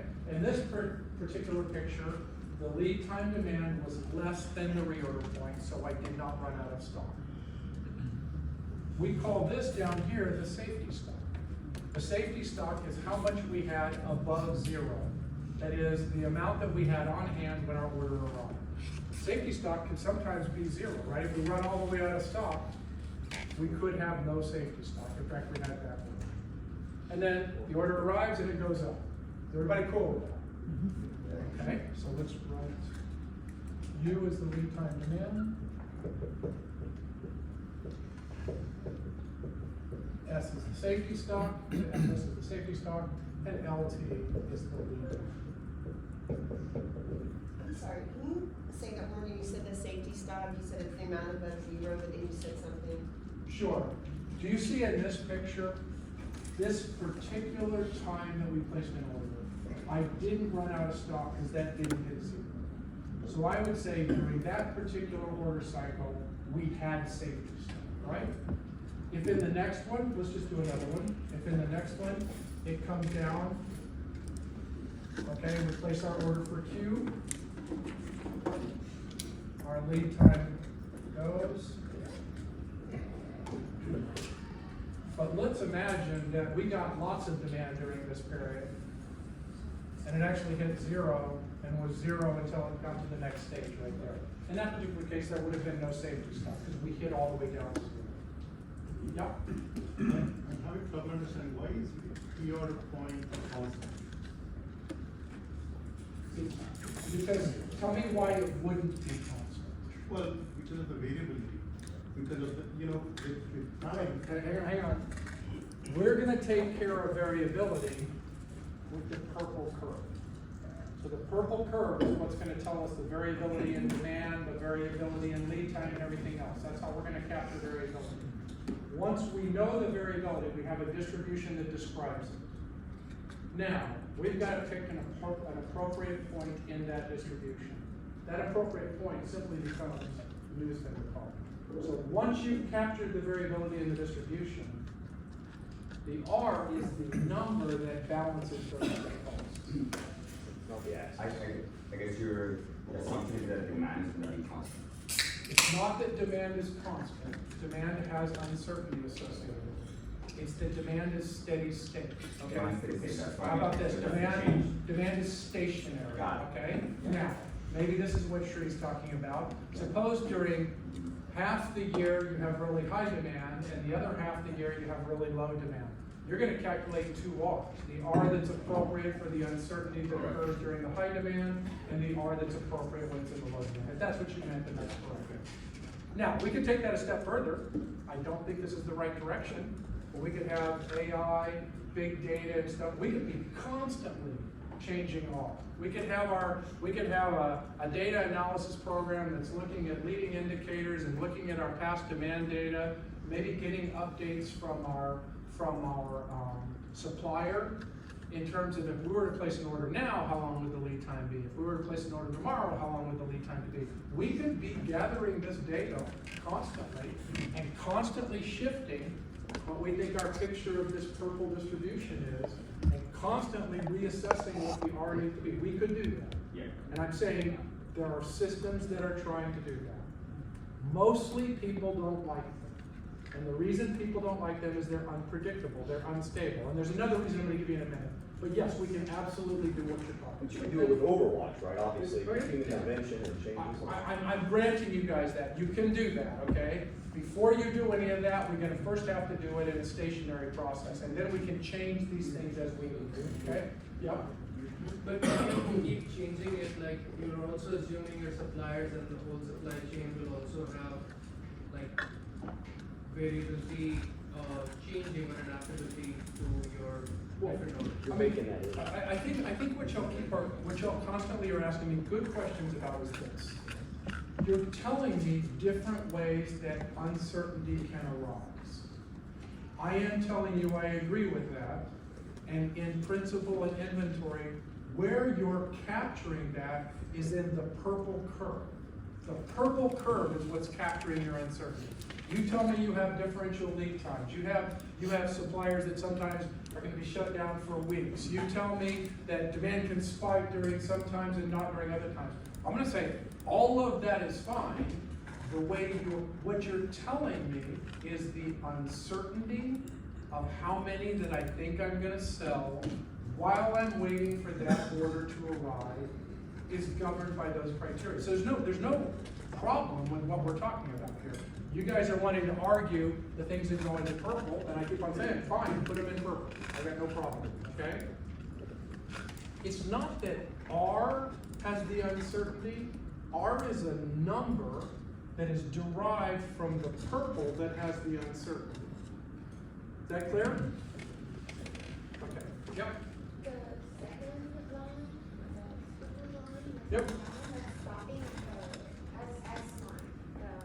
There's no safety stock here. The safety stock is at the end of the lead time, when your order arrives, did you have any still in stock or not? In this case, you had some in stock. In this case, you ran out of stock, so there's no safety stock.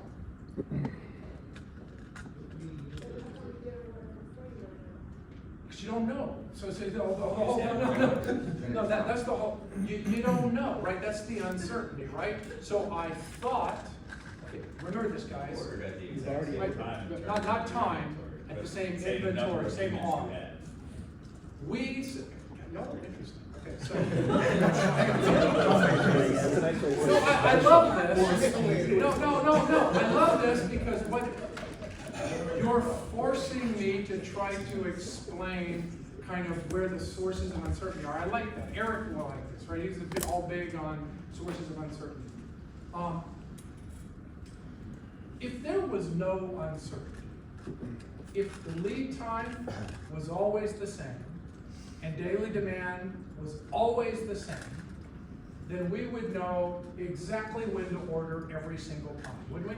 If we sold exactly 1,000 every day and our lead time was exactly 14 days, then we can let our inventory get down to exactly 14,000.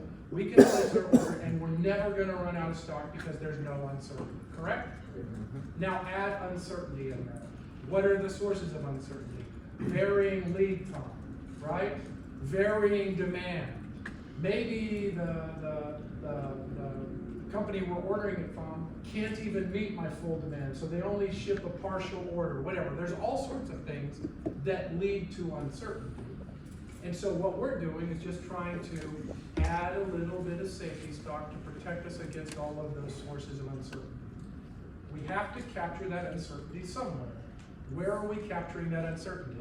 In the picture that says, based on all of the uncertainties, here's the range of how many sales we might be exposed to while we're waiting for our order. So it's the purple line that contains all the uncertainty. R is a given, guys. Once you tell me what service level you want, and you express your uncertainty into the safety stock. In both cases, the safety stock was 1,400. In both cases, my rule of thumb said, I want to keep 10% of my average demand in safety stock. Or if you will, I want to keep, a day and a half worth of demand, or however you want to express it. You've expressed it based on average demand. The problem is, the exact same safety stock in the second picture leads to a very different outcome than the exact same safety stock in the first picture. That's why you can't protect against risk by specifying percentages of mean. People do it all the time, it's just wrong, okay? Yeah. So that is where I'm tipping up in, what we do in the system is we have actually three inputs. One is inventory days of supply. Okay, that's fine. How many days you can survive That's if fine. the shipment is late. That's fine. The second one is the average variability per day. Okay, I don't like that particular term, but at least you're trying to capture variability. So if you're trying to capture variability, I'm more happy than if you're not. And the third one that is referred as buffer stock. Okay? If something happens and the whole shipment is lost. Right. So the third one we'll set aside, we're not talking about that right now. The first two that you talked about are what we're talking about. Because you're tracking variability and that's influencing your answer, it's better than not tracking variability. I'm just going to teach you the way you ought to do it, okay? You want to do it somewhere else, that's fine. But I'm going to teach you how you ought to do it. Yeah, David. Professor, when you change the metric Oh, from like, professor now, okay. so for like units, right? We're talking about volume there, but if you change it to like days of supply, would that take, It would doesn't. that get rid of the variability It and does not. distribution? You've got to express, it doesn't matter. I don't care whether it's units or days of supply. Yeah. You've got to express variability. If you don't express variability, you're fundamentally doing it wrong. But we do it all the time, okay? So I just spent this week, okay, working with commercial folks at ExxonMobil, right? And we're talking about this exact same kind of thing, about how do you protect against uncertainty in deals you're making with governments? And the problem is, even companies that have the resources of ExxonMobil say, well, if our capital obligation is $1.5 billion, then we like to keep about 10% kind of as a protection against that. And I'm going to say the same thing to them that I say to you. That's dumb, because 10% of $1.5 billion when you're pretty sure of it is a very different thing than 10% of $1.5 billion when you're not very sure. So just bear with me. Okay, let's keep on going. This is the hardest thing to get across. After this, it's just mechanics. Okay? Do you agree if I were to draw the green curve on this, so let's go ahead and try and draw it in the same scale. Okay? That, I didn't reach 100% till maybe all the way over here, but I'm gonna be reaching 100% much sooner here, and I'm reaching the average here. So this thing is gonna be very flat, and then it's gonna go up very quickly, and it's gonna reach 100% very quickly like that, right? So the S curve for a narrower distribution is a steeper S curve. The S curve for a fatter distribution is a shallower S curve. But they both mean the same thing. So this is 100%, this is 0%, and I set this to here. So if we look at what this thing is right here, let's just call this 90%, okay? You okay with that? That's roughly 90% right there. So the point being, your exact same rule of thumb, I want to keep 10% safety, leads to very different risk outcomes between the two. 10% safety on the left-hand curve gives you a 60% service level. 10% safety on the right-hand curve gives you a 90% service level. I'm saying you don't want it as a specification to me. I want it to reflect the actual probability that you're willing to live with that you run out of stock. That's what I want it to do. And that's what all of our discussion is about to be, is to figure that out. Do y'all happen to remember when we were doing this Saturday morning, remember I told you something about any arbitrary distribution. So this isn't necessarily a normal distribution. And I said, if you were trying to pick the right number here, whatever you want this number to be, and you're trying to figure out what it should be. And I said, there's a very simple but very elegant thing called the news vendor problem. It said, what you need to do is you need to figure out how bad is it if you guess too high versus how bad is it if you guess too low. Take that ratio and that will tell you the proper area. So let's look at it here.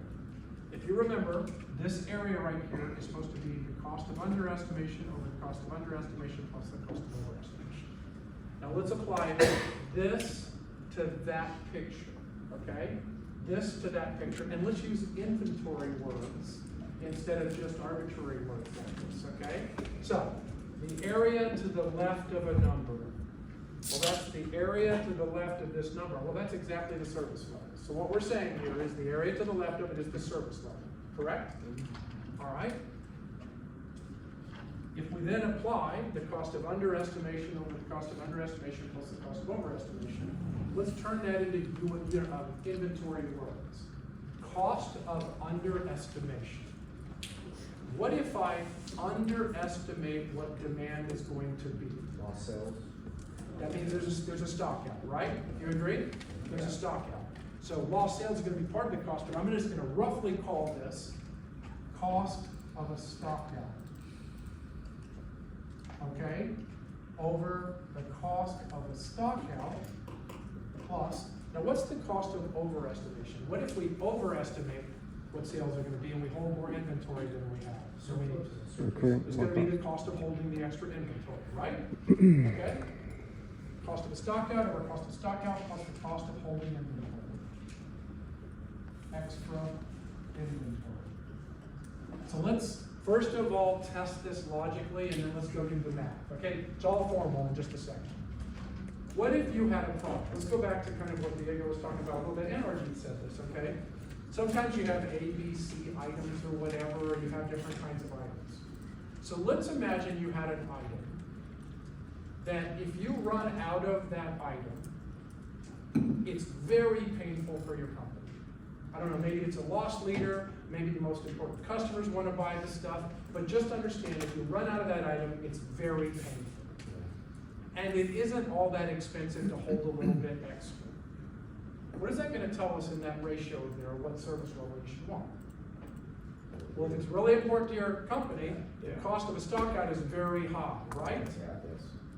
And if it's not that expensive to hold inventory, the bottom right is a very low term. It's not that expensive to hold inventory. That's going to be a very high service level. So that's going to tell you you need a high service level for that point, right? Just exactly like logic would tell you should have. On the other hand, what if What if you're selling Cheetos at the HEB store? And you have 6 ounce bags, 2 ounce bags, 8 ounce bags, 12 ounce bags. You got regular Cheetos, you got flaming hot Cheetos, you got freaking flaming hot Cheetos, you got all those other things, okay? And let's imagine, okay, that running out of any one of them isn't very bad because the products are substitutable. And yet holding a lot of inventory means you have to give lots of facings, which means you can't put some other items on the shelf that you want. Do you agree in that circumstance, that again, we're just using that ratio, the cost of a stock out is not particularly high, whereas the cost of holding extra inventory is fairly high. Do you agree that's going to push us towards a lower service level? Yes. So it passes the smell test, right? I'm telling you it's actually more precise than that. It's exact. If you can tell me, which you can't, but if you could tell me exactly what a stock out cost you, and you can tell me exactly what holding inventory cost you, I can tell you exactly what service level you should do. And that's what we're going to be working towards. Now, why don't we do it like this all the time? I mean, for the same reasons you guys were talking. You can probably get close enough, right, by saying, well, here are my A items. And my A items have this characteristic, so I want a really high service level, and a rule of thumb that says keep 20% extra will generally work for me. On these other ones, I don't need as high a service level, so a rule of thumb that says keep 5% extra will work for me. Yes, those are rules of thumb. They're fine as long as you know where they came from. But this is right. Are we cool? All right, so that was all necessary to now be able to do the math, okay? Because what I want to be able to do is I want to be able, with you guys, to find out what the right R is. I want to be able to find out what the right reorder point is. Actually, I haven't even talked about that yet. We're going to order some more of those stupid red bumper plates. We go through all of this analysis to find out when we're going to order more. Here's a question for you. Okay, fine. The system has told me we've gotten down to 15,400. It's time to place an order. How many do you order at a time? Little itty bitty amount? A whole bunch? How much should you order? It just depends on The amount. bulk order pricing, shipping costs. Okay, bulk order pricing, shipping costs, what were you going to say? What if I get shitloads of volume discounts? What if that factory, every time they're about to make this, I don't know if y'all ever seen how a factory would make these kinds of things, but they have these big, giant injection molds, right? And they have to rip down the other molds because there's somebody else's mold making something else. They got to rip that down. They got to get your molds. They got to clean them all up. They got to put mold release compound on them. They have to go find the center hubs because those things have a metal center hub that the bar goes through. Okay, they got to put those in, and then finally they can start making. So they might lose half a day of production to tear down the old setup and put up the new setup and everything. They're not going to do that for free, right? So they're probably going to try to incentivize you to buy a lot at a time so that they can amortize that cost over a bigger volume, right? So if I start giving you big volume discounts, what direction is that going to push you with respect to how many you should order at a time? Depends on the cost of holding the inventory relative to the value of the discount. You're right, but I want you to shut up for right now. Okay? John's exactly right, but I want you to focus on the one side right now. Do you agree that's going to tend to push you towards ordering a lot at a time, right? Yes. But now, what's the problem with ordering a lot at a time, John? You have to hold the inventory. Right, okay? Because if you order, let's just suppose they give you, you know how much these things cost? Literally, probably $200 to the manufacturer, to the person who's selling it to you. When you buy really nice bumper plates, 25 kilo bumper plate, 55 pounds, I'll bet you're paying $450 for one bumper plate. Okay, they're very expensive. So let's say that Road Fitness pays $200 for them. Okay. Let's suppose that if you order 1 million at a time from that factory, the factory gives you a great price of only $175 a piece. But if you order 10,000 at a time, the factory charges you $200 a piece. We could order 1 million at a time, right? That would save us a lot of money in terms of how much we pay for it. The problem is, we got a big ass pile of 1 million of these bumper plates. It's going to take a very long time before we sell those things. So we got to pay for the inventory. And so that's exactly what's gonna happen. When we're figuring out when to order, it's gonna basically be what service level do you want, which is basically gonna be how bad is it stock out versus how bad is it to hold inventory. On the other hand, when you're trying to figure out how many to order at a time, this is now gonna depend, whether we get volume discounts or not, how expensive is it to hold the inventory, how expensive is it to ship it? Because maybe you get a good deal if you can put it in one container. But what if you order a bit more than one container, and so it's 1.25 containers? Chances are you're probably gonna have to use 2 containers, and so now it got a lot more expensive to ship. You see how all of these have to be considered when you're figuring this out? Well, possibly a bad example, but other manufacturing other products, you know, there's when they replace the product, when it upgrades, new technology, things like that, so the cost of losing the product. We're gonna capture all of these ideas in something called holding cost, okay? So let's do that. We got it? Lots of discussion. I always like having this class. Okay, it's fine. So we did it because we were just trying to get on speaking terms with the ideas. Now we need to actually be able to do the ideas. And so let's do it step by step, okay? It's gonna turn out, all of those things we just talked about are gonna come into play. I would like to let me go through these and I'll give you your first break, okay? It's gonna turn out, I'll write up here. When we're trying to figure out how much we should order and when we should order, we're gonna have to consider these 4 kinds of costs. One kind of cost is called variable cost. You don't really have to write this down because it's up there. But basically, just think of the variable cost as the per unit cost, okay? The per unit cost. So it's right here in the per unit cost where volume discounts will show up. Okay, volume discounts will show up. And if you get differential per unit cost, depending on how many you order at a time, that's gonna affect our calculations. In fact, we're even gonna use a particular term. C makes sense because, right, C stands for cost. So C is our per unit cost. But unfortunately, we gotta be careful because C could be a function of Q. So when I go C of Q here, easy way to remember this is just think about how volume discounts would look if you graph them. Q is how many you order at a time. So let's make this axis Q, how many I order each time I place an order. Now, what tends to happen with your pricing, your cost? So it's the price they charge me, so it's my cost. What tends to happen? Well, if I don't order very many, so if my Q is low, do you agree I'm gonna pay some price? And then I finally get to, if I order more than 1,000 at a time, they give me a better price, okay? So up to 1,000, I pay this particular price, so this is C of Q. And then if I go past 1,000, I get a better, lower price, correct? And then there may be several tiers like this. There might be a break point if I order 1,000 at a time, 10,000 at a time, and 100,000 at a time, or something like that. Do you agree that that's what this looks like right here? It's just a series of curves like that. So if the math bothers you and I write C of Q, just realize in your mind, it's just exactly how volume discount works. The cost you're paying depends upon the Q that you're ordering at each time, C of Q. And we're gonna call that variable cost. Then we're gonna call something, it's called ordering cost. But what I'd like you to do for this ordering cost is think of this as a fixed cost. And it's the cost of an order regardless of the size of an order. So like, you know, sometimes maybe when you were a kid, you ordered shit from the back of the comic book and there was the shipping and handling fee. And so it doesn't matter how many of these things you order, there was a shipping and handling fee.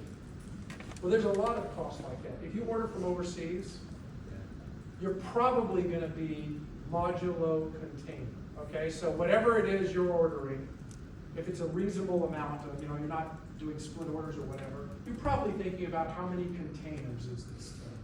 And you get charged a fixed price per container. Doesn't matter what's in the container, you get charged a fixed price per container. Yeah, David. I'm wondering if, will you include another component called opportunity cost? And the reason why is, so I think the answer we is made, yes. we made really good buying decisions in 2023 and earlier this year because of the contango curve of our product costs. So you were watching the container cost? Yeah, We're not gonna get to that. Okay. You can play that game, but we're not gonna do that in this one. Okay? All right. Too advanced to get Okay?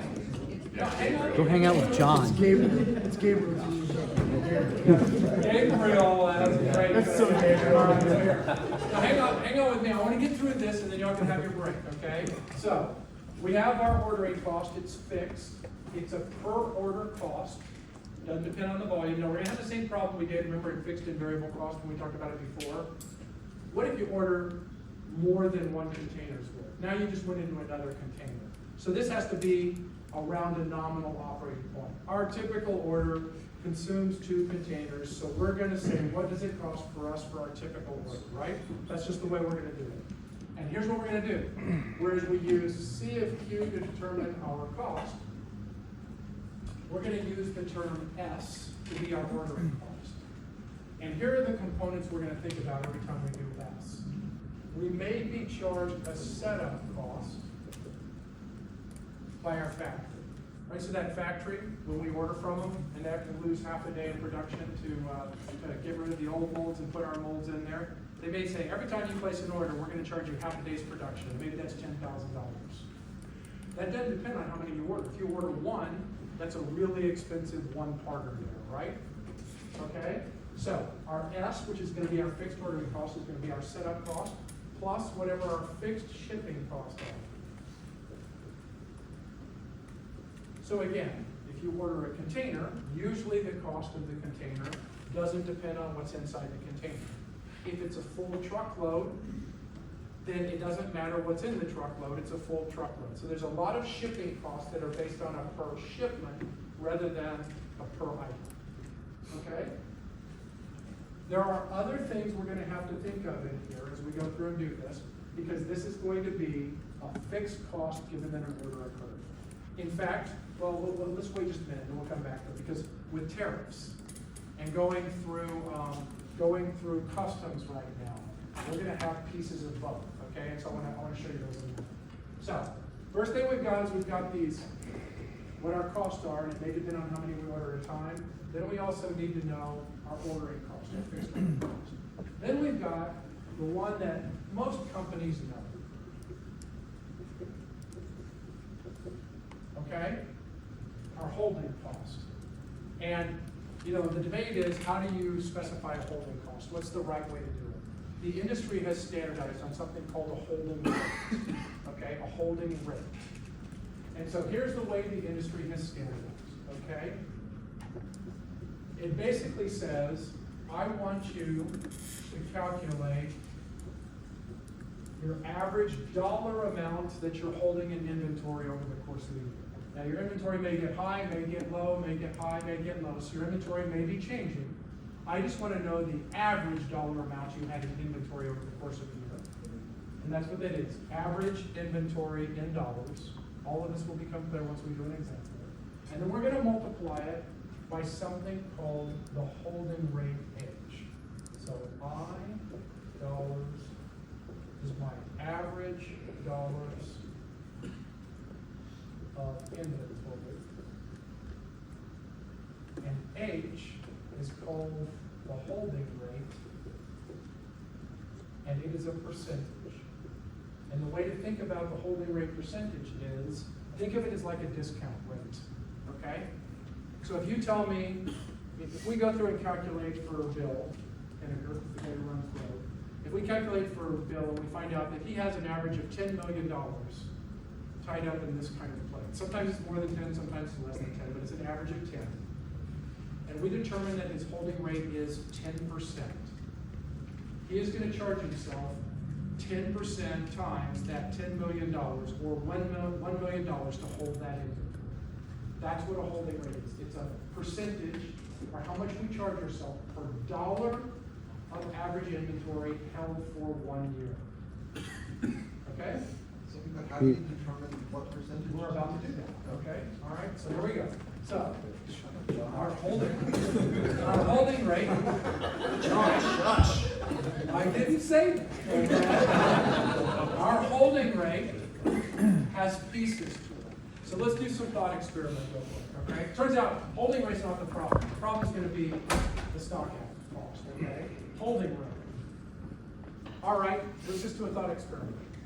I hold an average of $10 million of these bumper plates at any given time in my inventory. Obviously, it's sometimes higher than that, sometimes lower than that, it's going up and down. But if I calculate over the course of the year, I have an average of $10 million. Will you agree that at the very least, that's costing me the opportunity cost of capital for that year? Yes. So whatever the opportunity cost of capital is, at the very least, I have to cover that. Well, it depends on the impact though. Well, it's whatever the cost of capital is, okay? So now there's debate on this.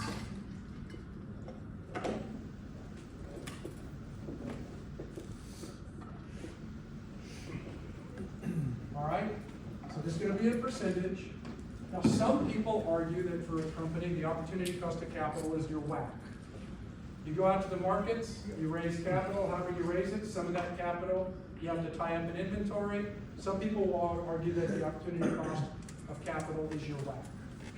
Other people will argue that actually you can think of this inventory money as operating revenue that you can't use, and if you could reduce it somehow, if you could lower it somehow and take that money, there are things you could invest in with that money that generate a higher rate of return than your WACC. Okay? Just understand there are huge debates over what this ought to be. I'm not going to resolve those debates. I'm just going to tell you there's an opportunity cost, and it ranges somewhere on the low side, the WACC, to the high side, whatever the marginal return rate of the next project you couldn't afford would be. Do y'all ever talk about that like that in finance? You know, like if you're a company and you have access to capital, and you use up all the capital that you have, and you had 100 projects, and you funded 50 of them based on their rate of return. The argument is any freed up capital from that company is not really your weighted average cost of capital. It's whatever the return would have been on that very next project that you couldn't fund because you didn't have access to capital. So there are debates over this. They can go lots of different ways. I'm just going to call it opportunity cost of capital. I saw a hand. Are we cool? Everybody okay? All right. Now what else? Remember in finance, whenever you're trying to figure out discount rate, you have your base discount rate, and then you might have a risk adjustment sitting on top of it, right? So you have your risk-free rate, and then you add to it your risk adjustment to get your total rate, correct? Same thing's true here. So this is just having $10 million tied up in inventory, just your opportunity cost of capital. But what if that's $10 million of Intel CPUs? And at the beginning of the year, there were $10 million of Intel CPUs. But then Intel releases their next generation CPU. The problem you have is that the value of the inventory might have just shrunk, right? You might have obsoleted some of that stuff. Broadly speaking, that's what we call the risk of capital in inventory. So we're going to have to catch that too. So we'll call this risk of capital, or often called obsolescence risk. Now, some things may not have much obsolescence risk. Some things may have a positive obsolescence risk. If you were sitting on $10 million of gold in the middle of last year, and now you've got $23 million of gold, that was a positive obsolescence risk right there, okay? So that could go up or down. In inventory, we're generally trying to look at the risk of loss, but you can go either way on this one. Yep. Just a quick question on this part, because I was thinking through this earlier. So the Intel example you gave, right? They just released a new chip, that risk is very low at that point. Because they just released the new one, you purchase the bulk right up front, right? So as it goes in time, how do you adjust the risk based upon the likelihood that they're going to re-release one? This is kind of your question here. There's a lot of stuff tied up in the holding rate, right? And you can, there's a lot of debate now that AI is going to mean we're going to have kind of constantly auto-adapting holding rates and auto-adapting things. For the purposes of this course, let's keep them fixed. But understand that in principle, you can look at existing data and future data, and you can alter these on the fly. Because a lot of times you may not know the preview information of when new releases will come out. They'll announce it, of course, and then you're stuck on it. You're like, oh, I gotta get rid of this inventory. Yeah. Fair enough. Just so you know, this is not Brent making stuff up. Every company that does a serious effort of managing inventory knows what their inventory holding is. It's dead standard, okay? All right. What else? I'm almost there, guys. All right, he's got to hold those bumper plates in a warehouse somewhere. If he didn't have as much bumper plates, he wouldn't have as big a warehouse. His warehouse storage cost wouldn't be the same, right? So you got to capture the storage cost associated with that. Again, it may be, it may not be. If I'm storing diamonds and I've got to have a super expensive setup, it could be very significant. So it's just another concept that goes into the holding rate. And the final one is loss. So those of you who've ever managed inventory know that most any government anywhere around the world requires you to do a physical inventory at least once a year, and you have to write down your write-downs, okay? So there's a loss question here. Collectively, as you're gonna see when we do our example, we're gonna put all of those things together into a percentage, and that percentage is called the inventory holding rate, and that is what we charge ourselves for holding $1 of average inventory for a year. Nothing at all controversial about what I just said. Absolutely dead standard stuff. Yep. You can calculate all of this at one point. That's his point. It could change over time. It could change next. Absolutely. Yep, that's right. So in the real world, like. In the real world, you probably divide your items into things that you need to constantly be updating and others that you're okay with. And you'll probably be constantly updating some of them and a lot of them just not worrying about. Is this done through like some systems? Sure, we can use systems. You're gonna be surprised at some of the outcomes here. We can use AI, adaptive systems, we can look at big data, we can do all sorts of projections about what the future is going to be, and we can attempt to construct a very adaptive inventory policy. You absolutely can do that. The trend is probably not that direction, because those tend to be fairly unstable, and we're afraid of giving up autonomy. So you're going to see, when we come back from break, that we actually more often than not use this other system that's dumber than this, but it just allows us to control things better, okay? Yeah, it's a question of being in control versus having a really intelligent thing that whacks out something. All right, let me get done, and then you get your break. The last thing we have to do, I don't like, on the term up here, the traditional term in inventory is called backorder cost. I don't like that. I'm going to call it stock out. And the reason I'm going to call it stock out is because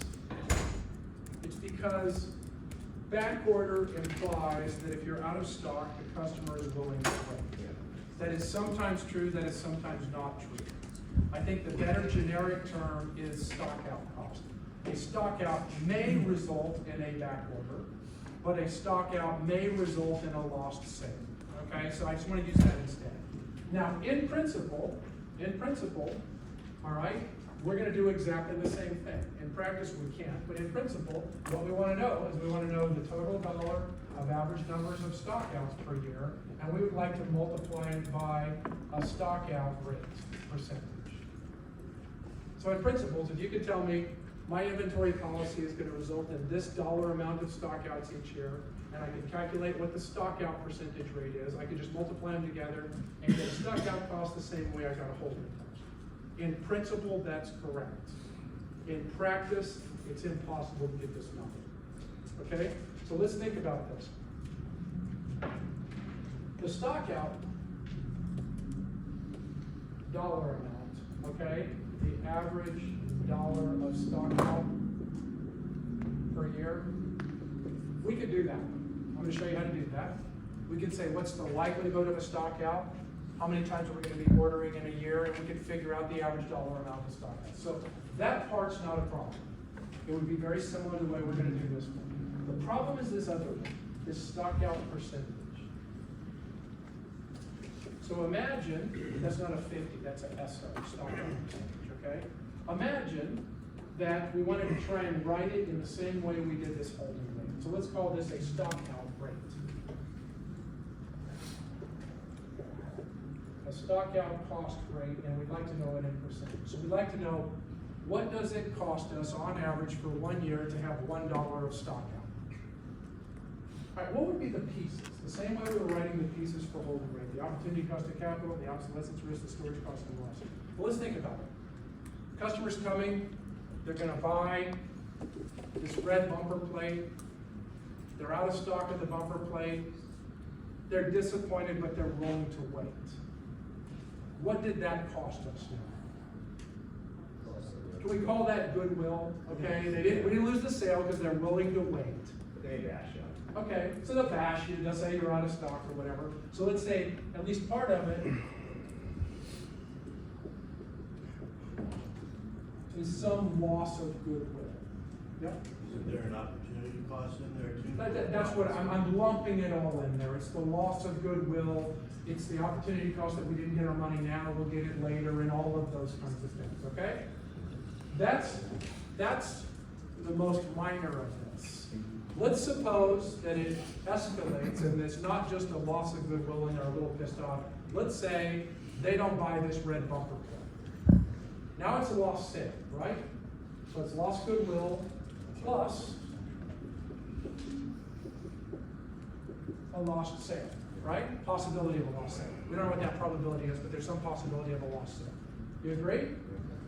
But it can be even worse than this. What if they were going to buy a whole gym? They're going to buy the bar, they're going to buy 4 of these 25 kilogram bumper plates, 2 of the 35, 2 of the 25, 2 of the 10s, they were going to buy a blue can, they were going to buy some other stuff, okay? So let's call that lost related sales.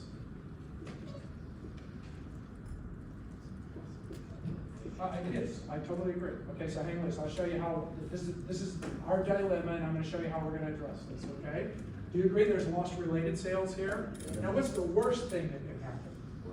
Word of mouth. Word of mouth, you've lost this customer forever, right? Because what's going to happen? If that customer doesn't buy the stuff from you, that customer, instead of going to Rogue, is going to go to whatever, Garage Gym. And they buy it at the Garage Gym. And now they were satisfied when they bought it at the Garage Gym store, so they never go back to your store. So you've lost this customer forever. Well, you know they're friends. Okay? Also, you can have fines as well, depending on the industry. Lost customer, plus lost fines, plus lost pissed off, plus all of that other kind of stuff, okay? Now, here's the big question. I have no idea. We are starting to work on this exact question right now, okay? As one of our research topics. Can you use AI and big data? You know, you can map out a website and you can look at the path of any particular customer going through the website.